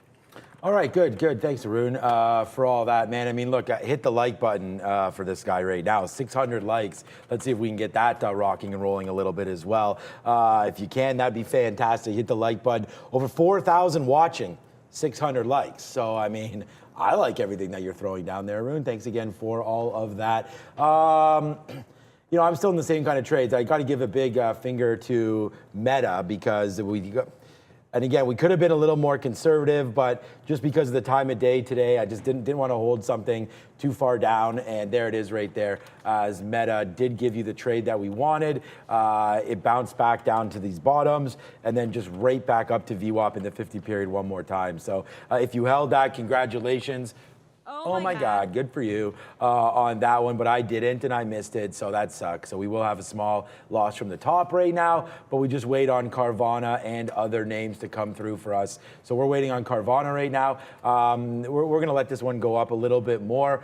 Yeah, there is, yeah, exactly. That's good point there, Mark Knight. You gotta have a pregame ritual, right? I mean, that's the same similar setup that I have. You get the sticky note ready, read the watch list, get your own little watch list. You know, you've made notes from maybe the night before, you've been reading something, or you know, chart setting up, following certain people on Twitter, this and that, you know, figuring out what names have, you know, big exposure one way or the other. Like if Carvana moves, does that mean Ford or GM or any of those names are going to move on a day when Tesla's moving around? Is it an EV type of day, or is it just Tesla specific?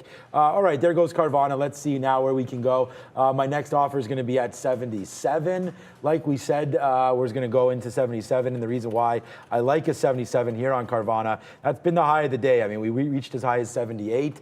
So again, if that comes in, fine. We're going to wait for 77, get out a piece here on CVNA. So yeah, so far so good. The shorts on Carvana are huge. We can double check what that's at right now. You know what?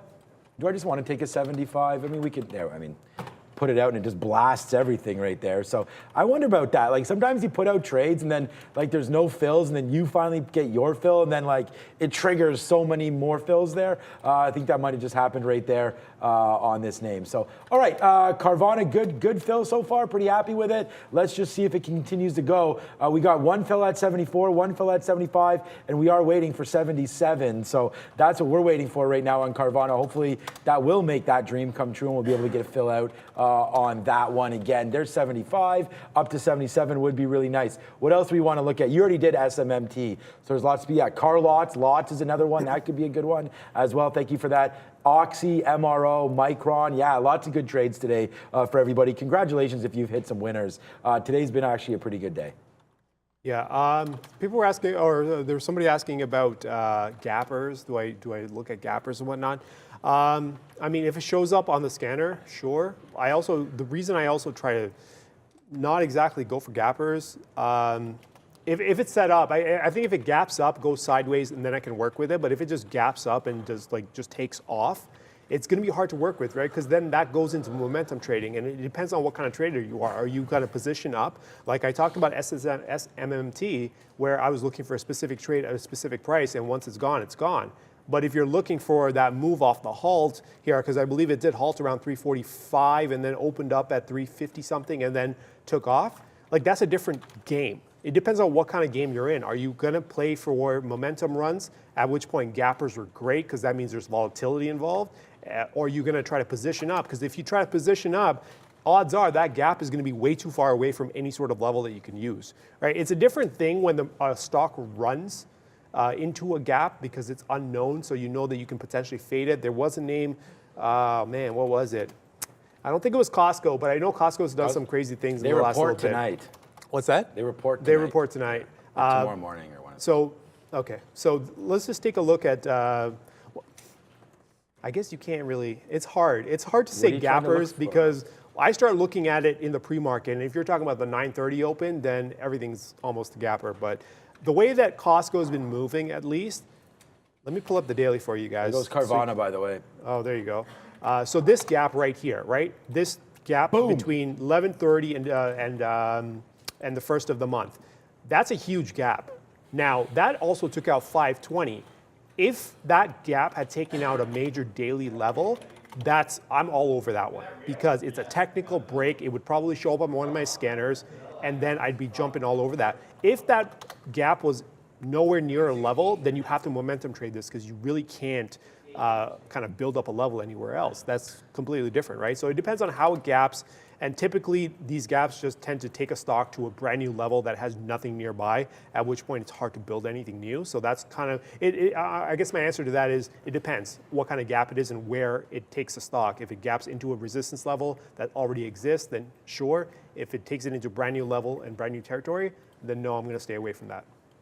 All right, here it goes, man. Let's go. I just want to let you finish there. Good talk on that one. But look at Carvana absolutely blowing up right now. All we had to do, I guess, was talk about it and trade it. Carvana, huge. I mean, there was some size there at 85. We got an 85 fill. So, so far, so good on some of the fills that we just took down there on CVNA. As right now, it's up to 84 and still going. So here it is. This is what we've done so far today. It was a losing stock for me.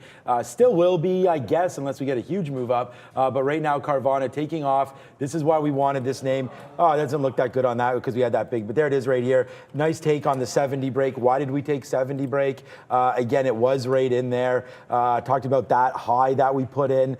70, so as soon as that came in, 70 high there, 70 there, and then 70 on that wick. So once it broke it, we take it to the upside into some volume. So hopefully this market can continue to go up. We're out of 60% of it. It's been a good trade for me there. Carvana, not today, as we were short early, long late. Still trying to work it to the upside. But if we zoom out a little bit, you could see, if we go back over to the 20-minute from yesterday, how do I get this to go up? Do you know? I don't like this autos because there's some weird function where you have to. Yeah, I don't know. I'll have to. It's honestly, those charts they need an auto sizing or something to do a little bit better. There's a lot of work that those charts need. Yeah, I try to, it's kind of like contractual to show these charts, but right there man, make the own contracts. 490 right there, looking for a top. Okay, we're right there right now. Let's go. Let's go, Carvana. Let's go, baby. This trade so far working out. Did we get that? No, we did not. Don't tell me. Don't stop at 91. I just put a 91 there instead of a 90. There it is. Okay, there it is. Yes, yes, yes. Let's go. Some bangers right now for Carvana. We are long at 70. It's at 92. We just put this one on again, man.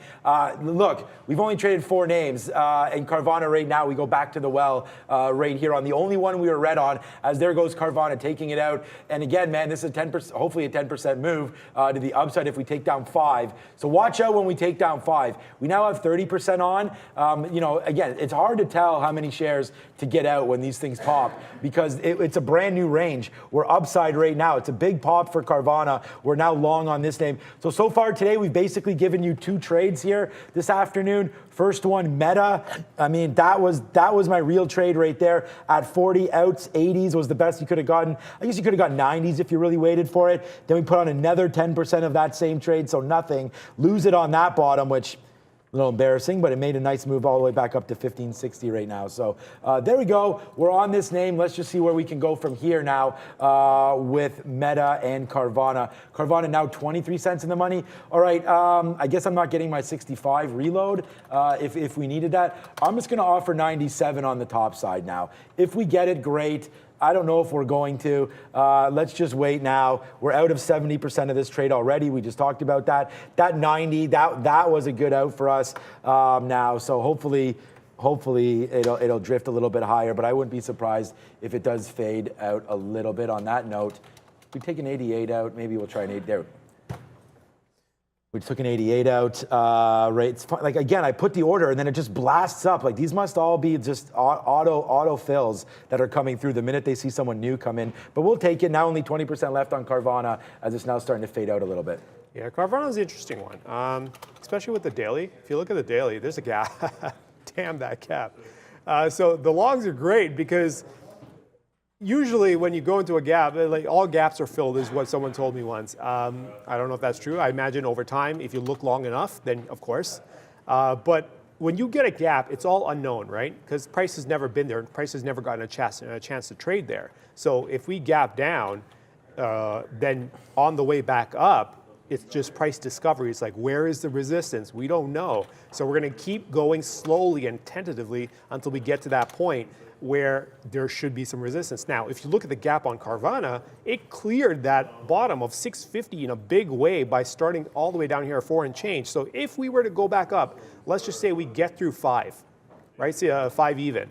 We should still technically have another $1.50 in upside space for price discovery before we actually hit real resistance. Up until that point, it's just price discovery. Of course, new levels can be built and there could be new offers that come in somewhere north of 5 that keep the stock down for a bit. But at the same time, these are going to be they all have to be developed later because they don't exist at the moment. So this is just a matter of coming back in and discovering price somewhere north of 5, between 5 and 650, because it's just a void, right? So as we move through there, you're going to see Carvana make moves like this, and I think it's going to get people involved. If it goes through 5, are people going to get involved in these round dollar breaks? Probably. So as they move through that, is that going to be enough to push it? So I've definitely, although Carvana has moved the way it has, I would definitely, if you're okay with sticking around with these low like $5 names that are going to move a little bit at a time, all those 30%, that's a $1 move on a $5 name. Stick with it, I would think. For me, obviously, I said price-wise, it kind of keeps me out of the game. Somebody was asking earlier, is it because of price or is it by market cap? To be fair, it's just price. I don't go too far into figuring out the market cap of a stock. It's just price. If it's below a certain price, it's just, I say the same thing with Tesla when Tesla was trading north of $1,000. I mean, the market cap was huge, but I wasn't trading Tesla because I can't get a read on Tesla when it's that thin. When volatility is that high, it's hard because levels slip around, right? If you're working with a certain zone and you're trying to say, oh, I want to short in this zone, on a stock that's over $1,000, that zone is going to have to get stretched by like $1 or $2 because it's easy to slip past the level. So that's kind of why I do that on the top end of the price range, but I also do that on the bottom end of the price range because I'm not that good at it. And as I say that, Carvana takes out 5 now, and you're still holding long, yeah? There you go. Yeah, a lot of bangs happening over here as we still got Carvana long. I mean, we talked about this going long at 470. Now it's really accelerating to the upside. Now Carvana taking out some of those levels that we talked about in the past. So there it is, breaking through now. CVNA, hold, as they say, hold if we can now on Carvana as we go up to 514. Let's go, man. Oh my God, this stock is really starting to rip upside. And we talked about this earlier, man. Have the ability to change up your game. We were looking short, remember, on Carvana, but then we didn't have to anymore. The minute we got blown out early on that short, we basically just flipped the switch on it and started to go long, right? So we brought that to you today. I hope that's something that you're able to take advantage of this long in Carvana. The only trade we put on this name for you is right here into the long right now. So hopefully that'll come on. We did have a short earlier. That got taken out at 450. Now you know why we take pieces out at those levels, man. I mean, there's danger, man. There's danger everywhere in these games, right? So you got to be very, very careful with it. So there goes Carvana right up to the upside. And, when we get out, we get out. And that's the thing.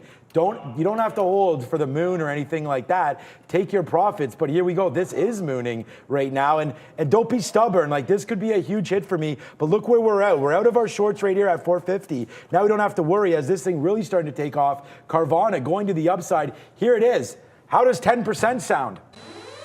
Right there. If you're like, oh man, I joined into this show and I'm trying to make a little bit of money here. There's Carvana. We had 2 longs for you today, Meta and Carvana, both really cruising. However, we did get stopped out of the last part of our Meta trade.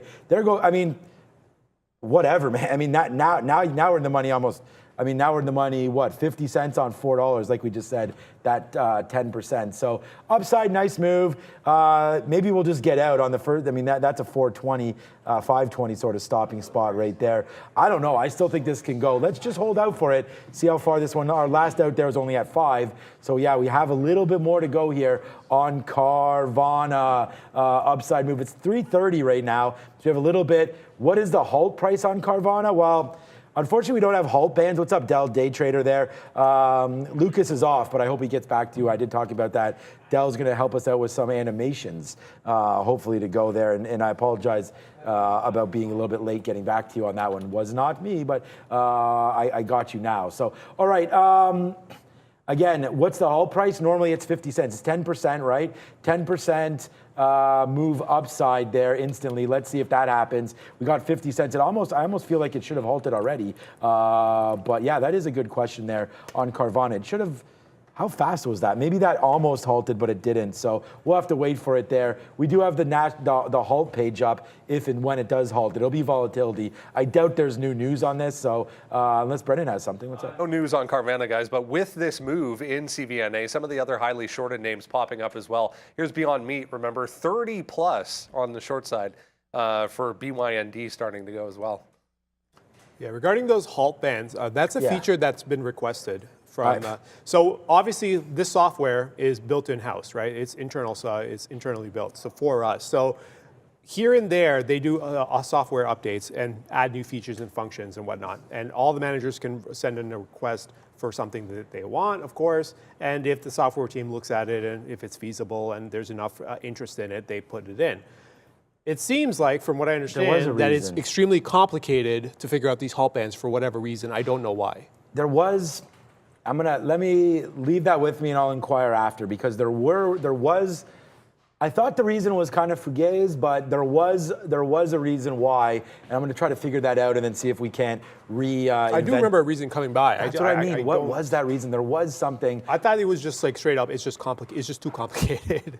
Is what the answer was. It's complicated. What is it? A relationship? I mean, I feel like we should be able to figure that out and get. I would love to have halt bands, because people put it in there right now that it was 534 was the halt band there. Like, I would have loved to see that, because then when it ripped up to 525, I probably would have just got out. Like, because when it halts, that gives people an opportunity. I mean, I know when stocks halt, they can also moon on that halt. I mean, there's no doubt about that. I'd rather get, like, if I'm in a position, get out of a piece when I know it's about to halt. And then that way, if the halt, because what a halt does is slow the stock down and let people regroup, get their trades in, market orders, limit orders, figure it all out. We saw that today with PHVS or something like that. Oh, yeah. I can't remember. That name halted. Pratt was in it. We got in at 8:30 or something, and then it fell back down, broke through 8, and he wound up getting out. So the halt opened up, I believe. What was that symbol? PH, was it VS? Let me see. Kind of a memory. Wow. Oh, by the way, I mean, Luca was on the show. I called $10 on this stock, but I didn't do anything about it, so it doesn't matter. It went all the way to 12. But here's the first. This is one of the halts. I think it was right here where Pratt was in. So there it is right there. And I remember sitting here. I was like, should I take the halt? Should I not? Whatever. I wasn't sure if I wanted it. And we could have all got it there. It opened up to a nice print. I think it must have opened up right there, 850. So you would have got about 30 cents. But then look what happened. Retraced all the way back down. Same thing here. Halts at 12. Comes right back in and hasn't seen 12 since. So halts, but here again too, halts, opens, fades, halts, opens, fades, halts, open, fade, right? It did wind up going higher every time. Wait a second. Just bounced off the 200 period right there. So something to look at right there too for PHVS. We're still in Carvana though, dancing around here. I'll probably just hold this to the close. Again, we only have 10% left now on Carvana as it's dancing here. Yeah, I'm just looking for some acceleration. Obviously, the market's trying to find some steam to get going to the upside. Final half hour, imbalances coming out in 20 minutes. There should be some activity. You would think NASDAQ's up 1.35%, S&P 0.75 and change. Still moving up. I'm looking to see whether we see AMD. On the top of my screen there, I had AMD earlier. We got out of it. On the short side, we had it. We got out of it because it was looking funky, and now there it goes to the upside, breaking 70.50. I'm looking to see these index names, and that's where we're going to get. If we're going to get traction to the upside, we're going to get them from the index names. Is Apple moving up? We got out of Apple at 142.5 as it kind of put in a base. Looks like we're still carrying towards the high, but Apple's going to hit that resistance level, right? They really need to blow through that 143.50 to give us any juice to add to this rally in the NASDAQ, or in both markets actually. And then I'm going to go down to Amazon. Does Amazon have any runway? Yes, it does. Amazon's very close to taking out the day highs. If it takes out the day highs, we can probably get a decent extension on some stops to the upside, take us to 91, and that should take us higher, right? So that Amazon's going to help out. So in terms of weighting, it's Apple first at 12%, I think. Microsoft somewhere around 11 and change percent, and then Amazon somewhere down there. I'm not sure. It goes exactly both Google's, then Amazon, I think. Well, if you add the two Googles together, yeah. I think it's like 7 or 8 or something. And then Amazon's there as well. So that's kind of how I would go looking at them in terms of, if you're going to get strength in the market to keep going, you need these names to go. Because if you add up like the top 5 or 6 names, it's close to 40-something% of the NASDAQ. So 5 names out of 100 control 40% of the index on the NASDAQ. So you know where the strength is coming from. This ties into what somebody else was saying earlier, or maybe it was yesterday, about the ADD being a certain, the advanced decliners being a certain number. That was probably a good indicator when the tech weights weren't so heavy. I feel like now with the weights the way they are, it really doesn't matter. ADD can be negative and this market will still rally strong because of the way that the weight is, right? So it's unusual, because I have that conversation about the ADD with one of our other traders all the time. He's like, oh, ADD is this and ADD is that. I'm like, well, the market's still going up because it doesn't care, because Apple, Microsoft, and Amazon are running the market right now and it's going in one direction. So here we are. Looks like we're losing some steam, maybe, but it's too early. We're still getting closer to the end of the day here, so we should pick up some more activity and volatility as we go. Brendan. Just be aware, Janet Yellen making some comments here. The market actually rallied on them just regarding the fact that a recession is not inevitable. Were the last ones they came across there. I wanted to mention this one as well. Anyone watching MBI? This popped up early on this morning on buyout rumors. AMBC was the company apparently interested. They've just said pass. So that happened. Big flush back downside. Whenever there's a company that has a potential interest, there's always, like I say, whenever there's smoke, there seems to be fire. Maybe they'll catch another bid at some point there as well. Man, I'm getting to be exhausted here today. Again, man, you missed yesterday. We had you saw we had Fahad on and everything like that. It was a great close. I think, again, thanks for the good close here again today. Make sure you hit the like, the subscribe, and all that. As Arun and I back tomorrow, God willing, to trade these markets on a Friday. Hopefully that should be, today's Thursday, right? That should be a lot of fun. It is Thursday. Yeah. Okay, good. Wow, these days go by so fast, man. They're filming a movie outside my house tonight, actually, so that's really exciting. Jack Reacher 3. Oh, nice. I haven't seen 1 or 2, but Jack Reacher 3. There was a 2? I didn't know there was a 2. I don't know. We got some sort of a message that it was number 3 coming through, so I don't know. No, I don't know what it is. So kind of excited to see that tonight. That should be a lot of fun coming through. They told my wife to, yeah, it was Tom Cruise. So we don't know. I don't know who's in number 3, but they told my wife to unplug the Christmas lights. And I was like, unplug the Christmas lights?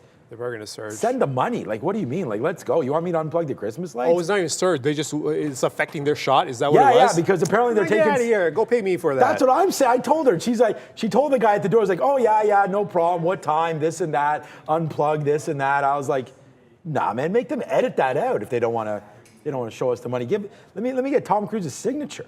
At least, but I don't know. No, I'm not hiding the movie name. Honestly, it was Jack Reed. I think I can find out. I'll find out later, unless it was changed. But yeah, they film so much. That Amazon show is being filmed right here. It's a superhero one. Boys? Is it called The Boys? The Boys? Yeah, superhero one? Yeah. They're like where the superheroes are like bad.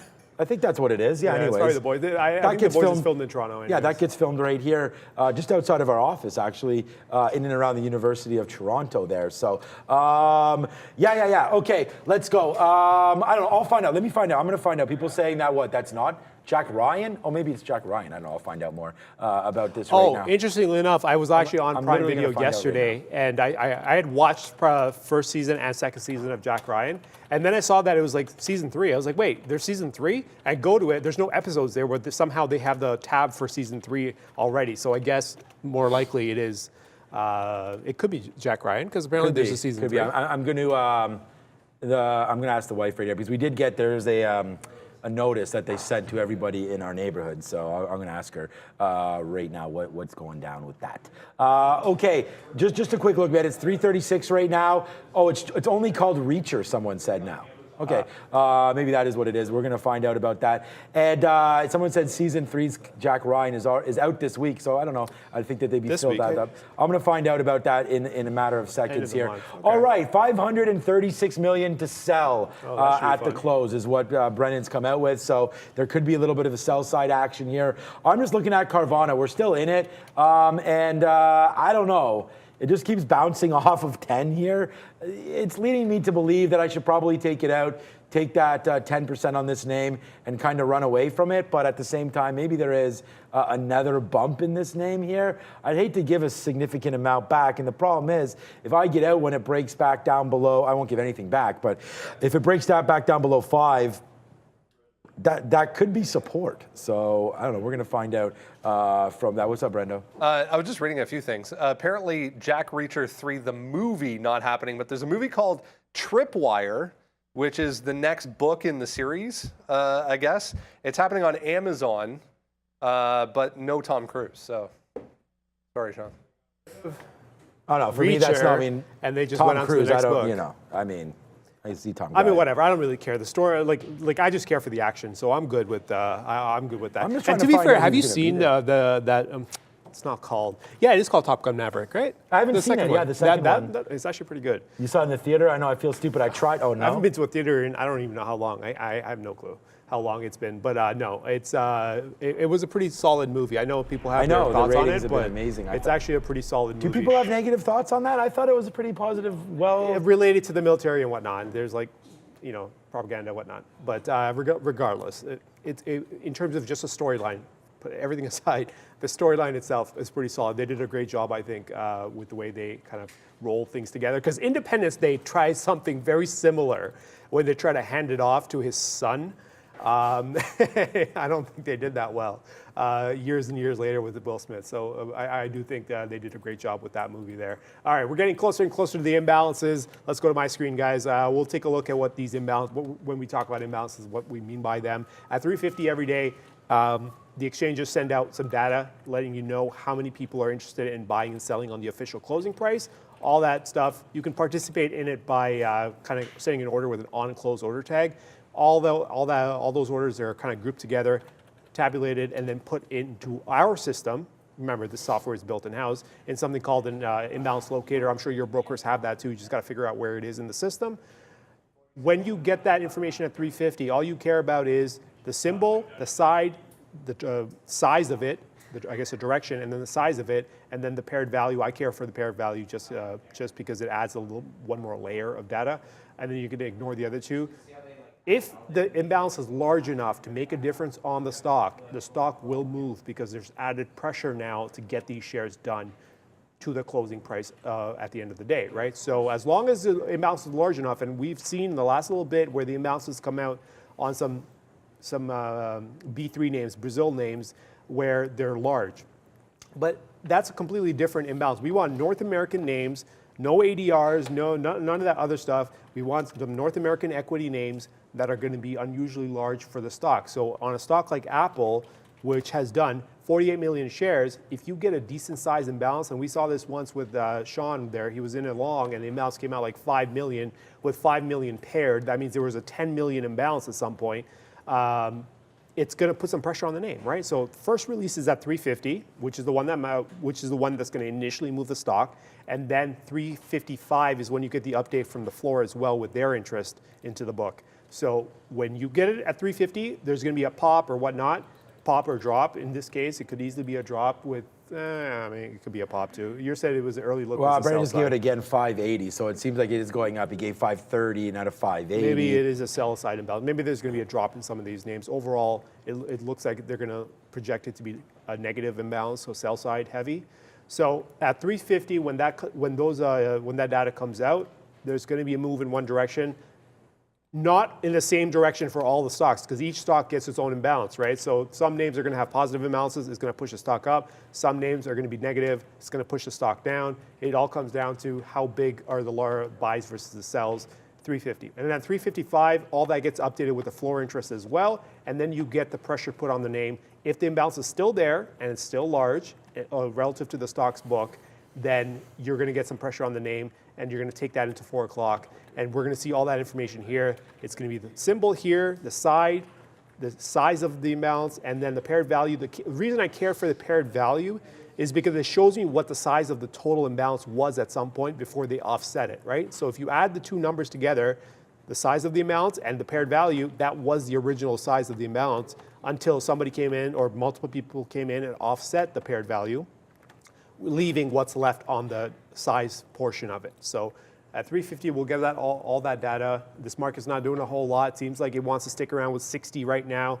We tried that rally one time towards 70, got no traction here on the S&P. Let's take a quick look on the NASDAQ, because we do know that Apple's up 1%. Apple, Microsoft, Amazon, the top weights are all up 1%. And yeah, NASDAQ not getting much here. They tried to go to that high again around 680 and change, got nothing, came all the way back down to 640 now, kind of sitting near the mid-range of this, waiting for the imbalances to come out in about 8 minutes or so. Yeah, they're coming out pretty quickly here. Thanks, Arun, for all of that. Carvana did break below. You know, I mean, this part of trading, man, you know, you can always get out at the top. Well, you can't always get out at the top. You can always take it out on the way up, anticipating where tops are going to be, right? We were pretty close to a halt there when it was ripping. I mean, we broke 5 and just kept going. You did have a double top at 520. There was potential to get out there.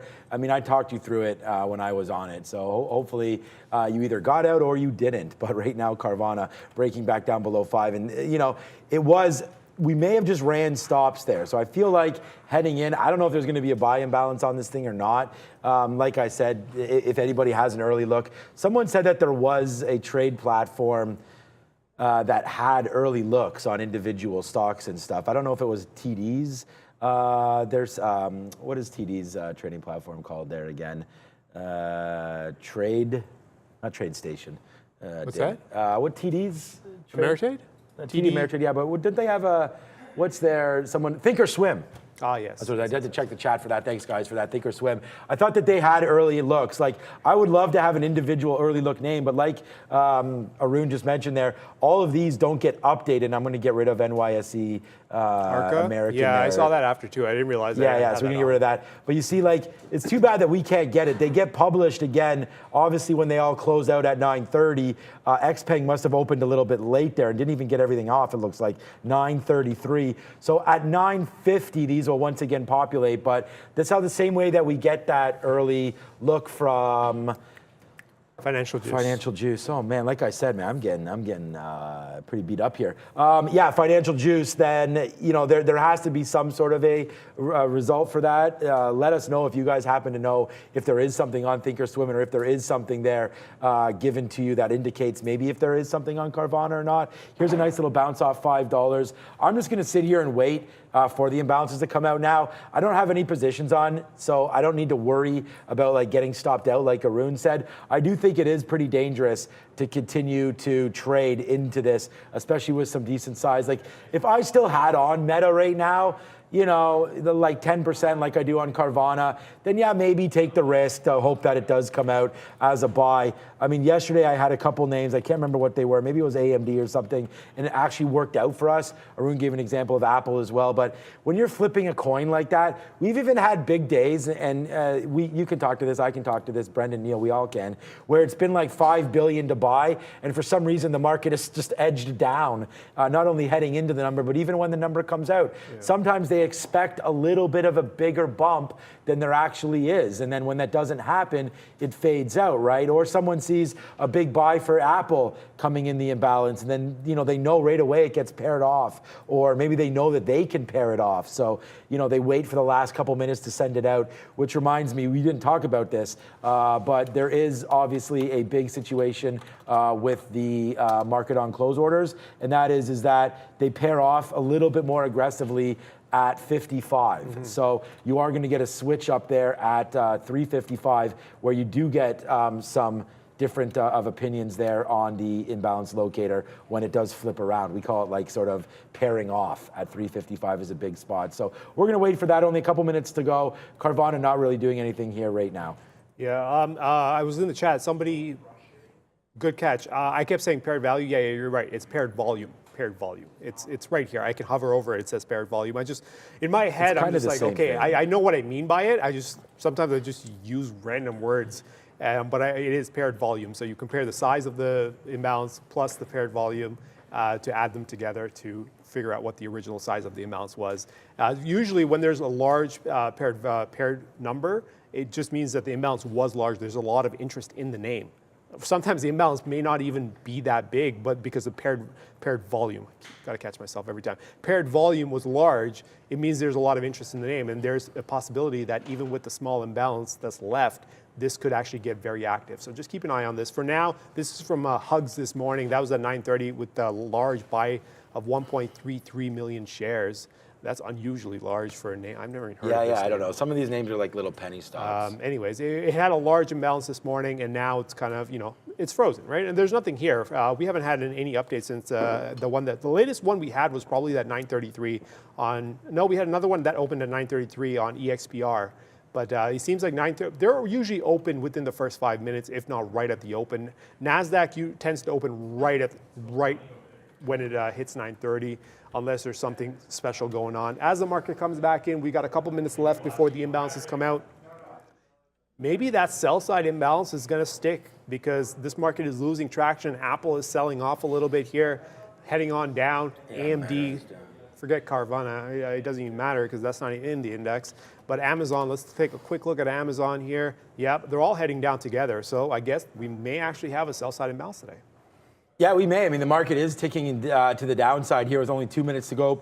We will review that. Carvana, yeah, still, I mean, it's the only name that either one of us. You're flat, right? Yeah, unless that board's wrong. You're flat. No, I'm flat. You're flat, yeah. So, okay, so both of us just sitting around here waiting for these imbalances. And we will, once they come up here, you'll see them up here. We'll have the chart up. Maybe I'll zoom in a little bit more so we could see. I'm going to watch Carvana, but there's going to be some exciting names coming through here. Hopefully, I should say exciting. Hopefully, there is something there on the close that we can look at. The NASDAQ still up 0.9. So just watch. Watch to see. If it's your first time, watch to see the NASDAQ dance a little bit here in about a minute when the NASDAQ, when the imbalances come out, and then they get populated, and then, like Arun was explaining there, you know, back and forth in the index. Any other names you guys want to look at there? Yeah, Carvana was, yeah, unfortunately, Carvana was up in the 300s last year. You're right about that one. Sad state of affairs for Carvana and what's happened to that business. But here we go with only a minute left. We're going to wait. You talked about Apple. Let's just check out on AMD, another name that I know a lot of traders trade here on the show, and it's my #1 name, I think, for the year. I said, why don't we do that? Like, Neil and I should actually do that. Figure out what our top stocks for the year are P&L wise, and then also our lowest stocks on the year as well. Maybe I can get that. I'm pretty sure we can pull that. What, top stocks on the on the year? Yeah, like without me downloading all of my trade list to figure it out. There's a function in Metro where you can actually do that. I know, but the only problem with that is you can only go back 2 months, 3, and then I got to do it. Or is it 3 months? I think it's 61. 3 months. I think it's 60 days. 60 days? I think it's only 2 months. Oh, wait, what am I saying? 180 days is not 3 months. Yeah, 180 days is a little more than 3 months. Okay, here we go, guys. Let's just, I mean, I'm going to watch Carvana. You guys, we will look at other names, of course, as they come through. But right now, it's Carvana time for me. And we're just going to watch out to see what happens with this as the imbalances are out in 3 and 2 and 1. What is up with these imbalances? All right, so we're seeing a little bit of a movement downside for Carvana right now. Nothing really to write home about. Downside, there's AT&T, a big one, a big sell. That's only $19 right now. Wow, AT&T, forget about that. That's a dark pool. That's going to suck to look at that now. NVIDIA with a sell, so that's going to send the market to the downside, I'd imagine. Yeah, look at NVIDIA gapping down. So NVIDIA was 171.50, now gaps down sub 171 right there on that fill. So nice little gapper there for NVIDIA to the downside. Looks like Carvana is going to give it up here and continue to make a move down. Now 490. Hey man, we get a bounce back up to 5. Let's just get this out and call it a day here on Carvana. Holding it, not a great idea there for CVNA. Yeah, imbalances. I mean, let's take a quick look at market heading on down. Imbalance was apparently sell side, so in a big way. 1.1. 1.1 to sell. Okay, that's a decent move. But to be fair, 1.1, it seems to be like the $1 billion mark seems to be like the average. Below average is like whatever, 400 or 500 million. The early look is the early look. That's not a complete picture. You're not going to get that number. Will never match with what it actually comes out at, right? Because there's so many changes that happen in between. Let's take a quick look at AT&T. That's not going to matter. I mean, 2.46 with the 2 million share paired. Nope. This book can handle 2 million shares. No problem. Fox, how's Fox? Ooh, interesting. Fox is actually a decent one. 519,000 on the day. The book is thin and it's 1.1 million to sell. Okay, that's one to watch. If this one sticks around after 355, I would definitely keep an eye on this. That can put some pressure on the name. I think we'll keep an eye on this. VTRS. Is that Fox A? Fox. No, just Fox. Yeah, okay. VTRS, and that's not going to make a difference. And at that point, it's just too small. So the only one that's interesting is Fox here, just because of the volume and the size of the imbalance relative to the day's volume and the book size.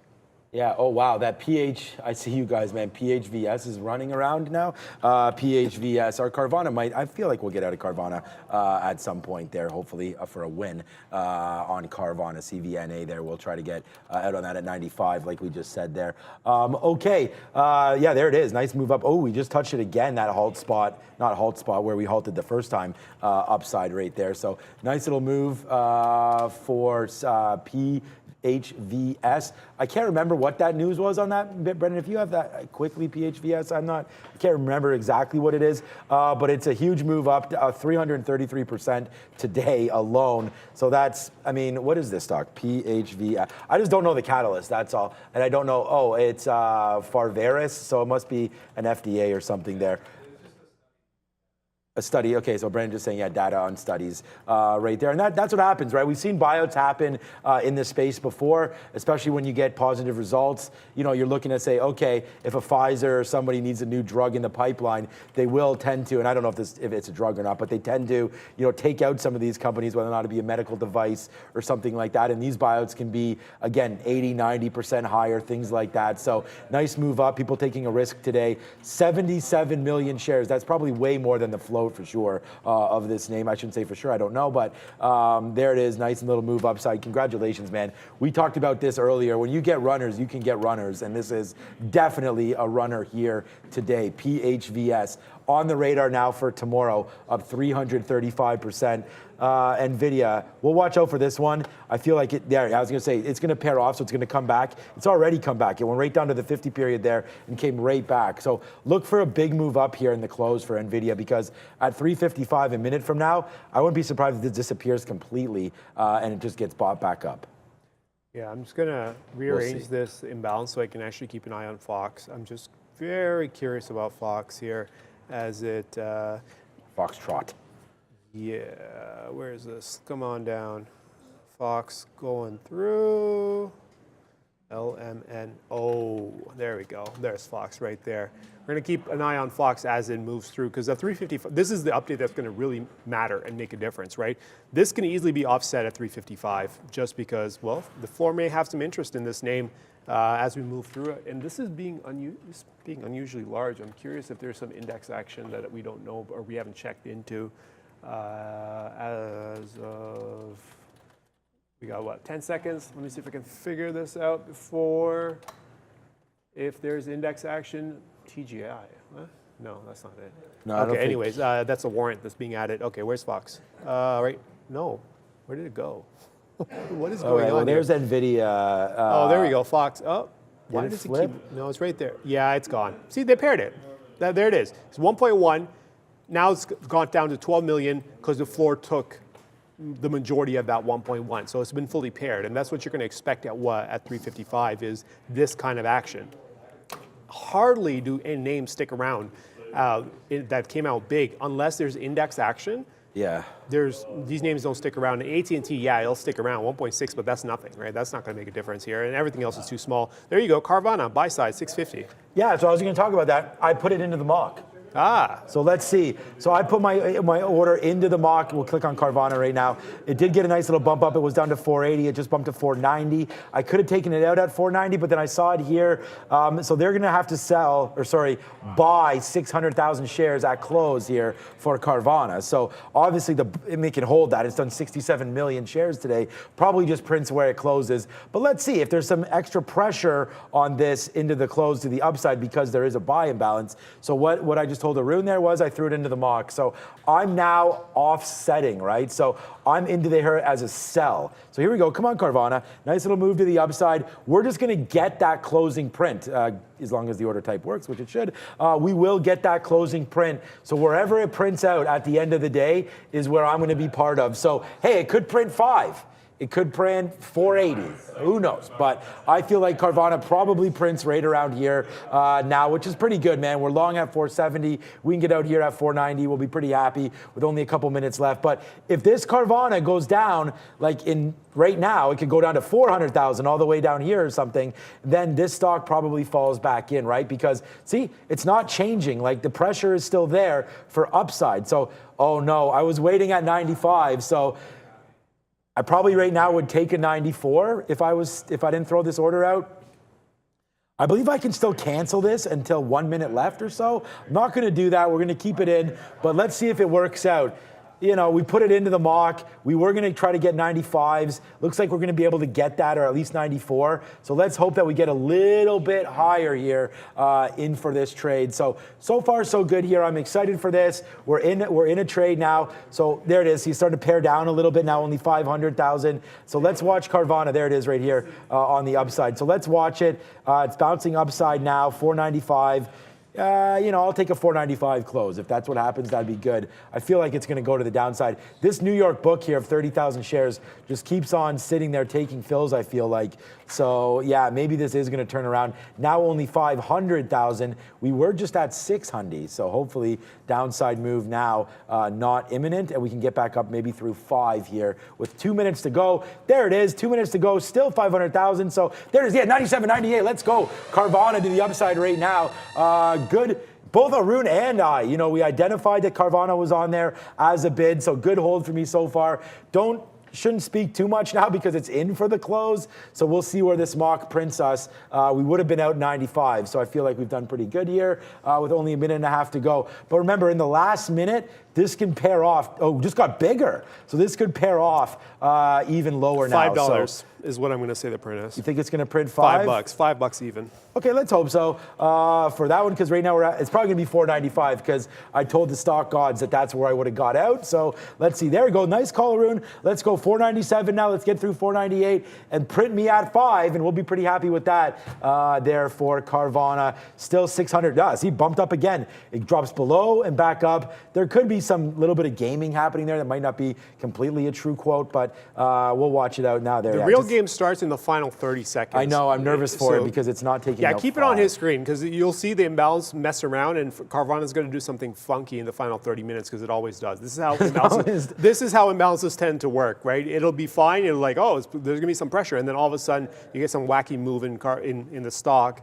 As the imbalances that's what's happening. It's shifting. going the other way here, maybe. Yeah, I guess they are. But remember, it does make sense, though, Arun, right? That as there it goes. Okay, right back up to 98. I like it. Remember, it's gone. No, now it's back. Now it's gone. Now it's back. So this is the kind of game that we're talking about. I'm glad that I have this trade, and then we can show you what it kind of means here with only now 20 seconds. Is that Katrina I see over there? It is. So Katrina will be ringing the bell here for us on the countdown with now only 10 seconds left. So here we go, man. We're going to wait for that Carvana print. It's now gone. I don't see it, but it still needs a print to happen. It still needs to go off here in the market. 3, 2, 1. Sorry about that. Caught her off guard there, and no print yet, Arun. So we'll wait for that print to come out. They're going to have to settle it. We'll wait. We'll do some tape reading here and wait for that print to come out. Looks like it's going to end the day here, Fahad, at 112. Oh, let me just move this up a little bit there. I changed my read. 98, 498. That's okay. Yeah, I'll take that still. 88's just happened. Now there's a big spread, but my order's in the mock, so we wait for a big print. You can see here, no big print yet coming for Carvana. Hopefully it's up here at 5. All right, Brendan, it's 4 o'clock now. We'll wait for Carvana. Give us what happened in the market. First green day of the month, guys, happened in the market today. Here's a look at how we end the day. Yeah, no kidding, right? 0.75 for the S&P. The Russell was a little bit weak all day. We do get back to a decent number, 0.5% more or less across the board. It was all about the NASDAQ in the pre-market all day long. Led things to the upside as well. The composite in the 100, 1.13 and 1.22. Still waiting on that print. I wish I had an update. Yeah. Wow, I didn't realize that. The first green day of the month. That's crazy, right? Yuck. Yeah, that's been a pretty nasty ride there for the NASDAQ, but it's been a pretty good ride for us here on Day Trade the World and TraderTV Live. So, yeah, watch us tomorrow. We have PPI coming tomorrow. That should be fun. We have Costco on deck, a few other names reporting today and tonight and tomorrow morning. So we'll look out for those. Make sure you sign up for our watch list, watchlist.tradertv live, and we'll cover some of the earnings tomorrow morning. I mean, I only traded 4 names today: AMD, Carvana, Meta, and NIO. So pretty excited for all of those names to come through tomorrow. Again, I kind of try to keep it as simple as I can. Netflix probably 300, closes at 310 today, so that's going to be a good look. As we still wait, man, still Carvana not printed, and this is what can happen. The market, although closes at 4 o'clock, you do have one last official print. And generally speaking, this is what I know, unless they've changed it.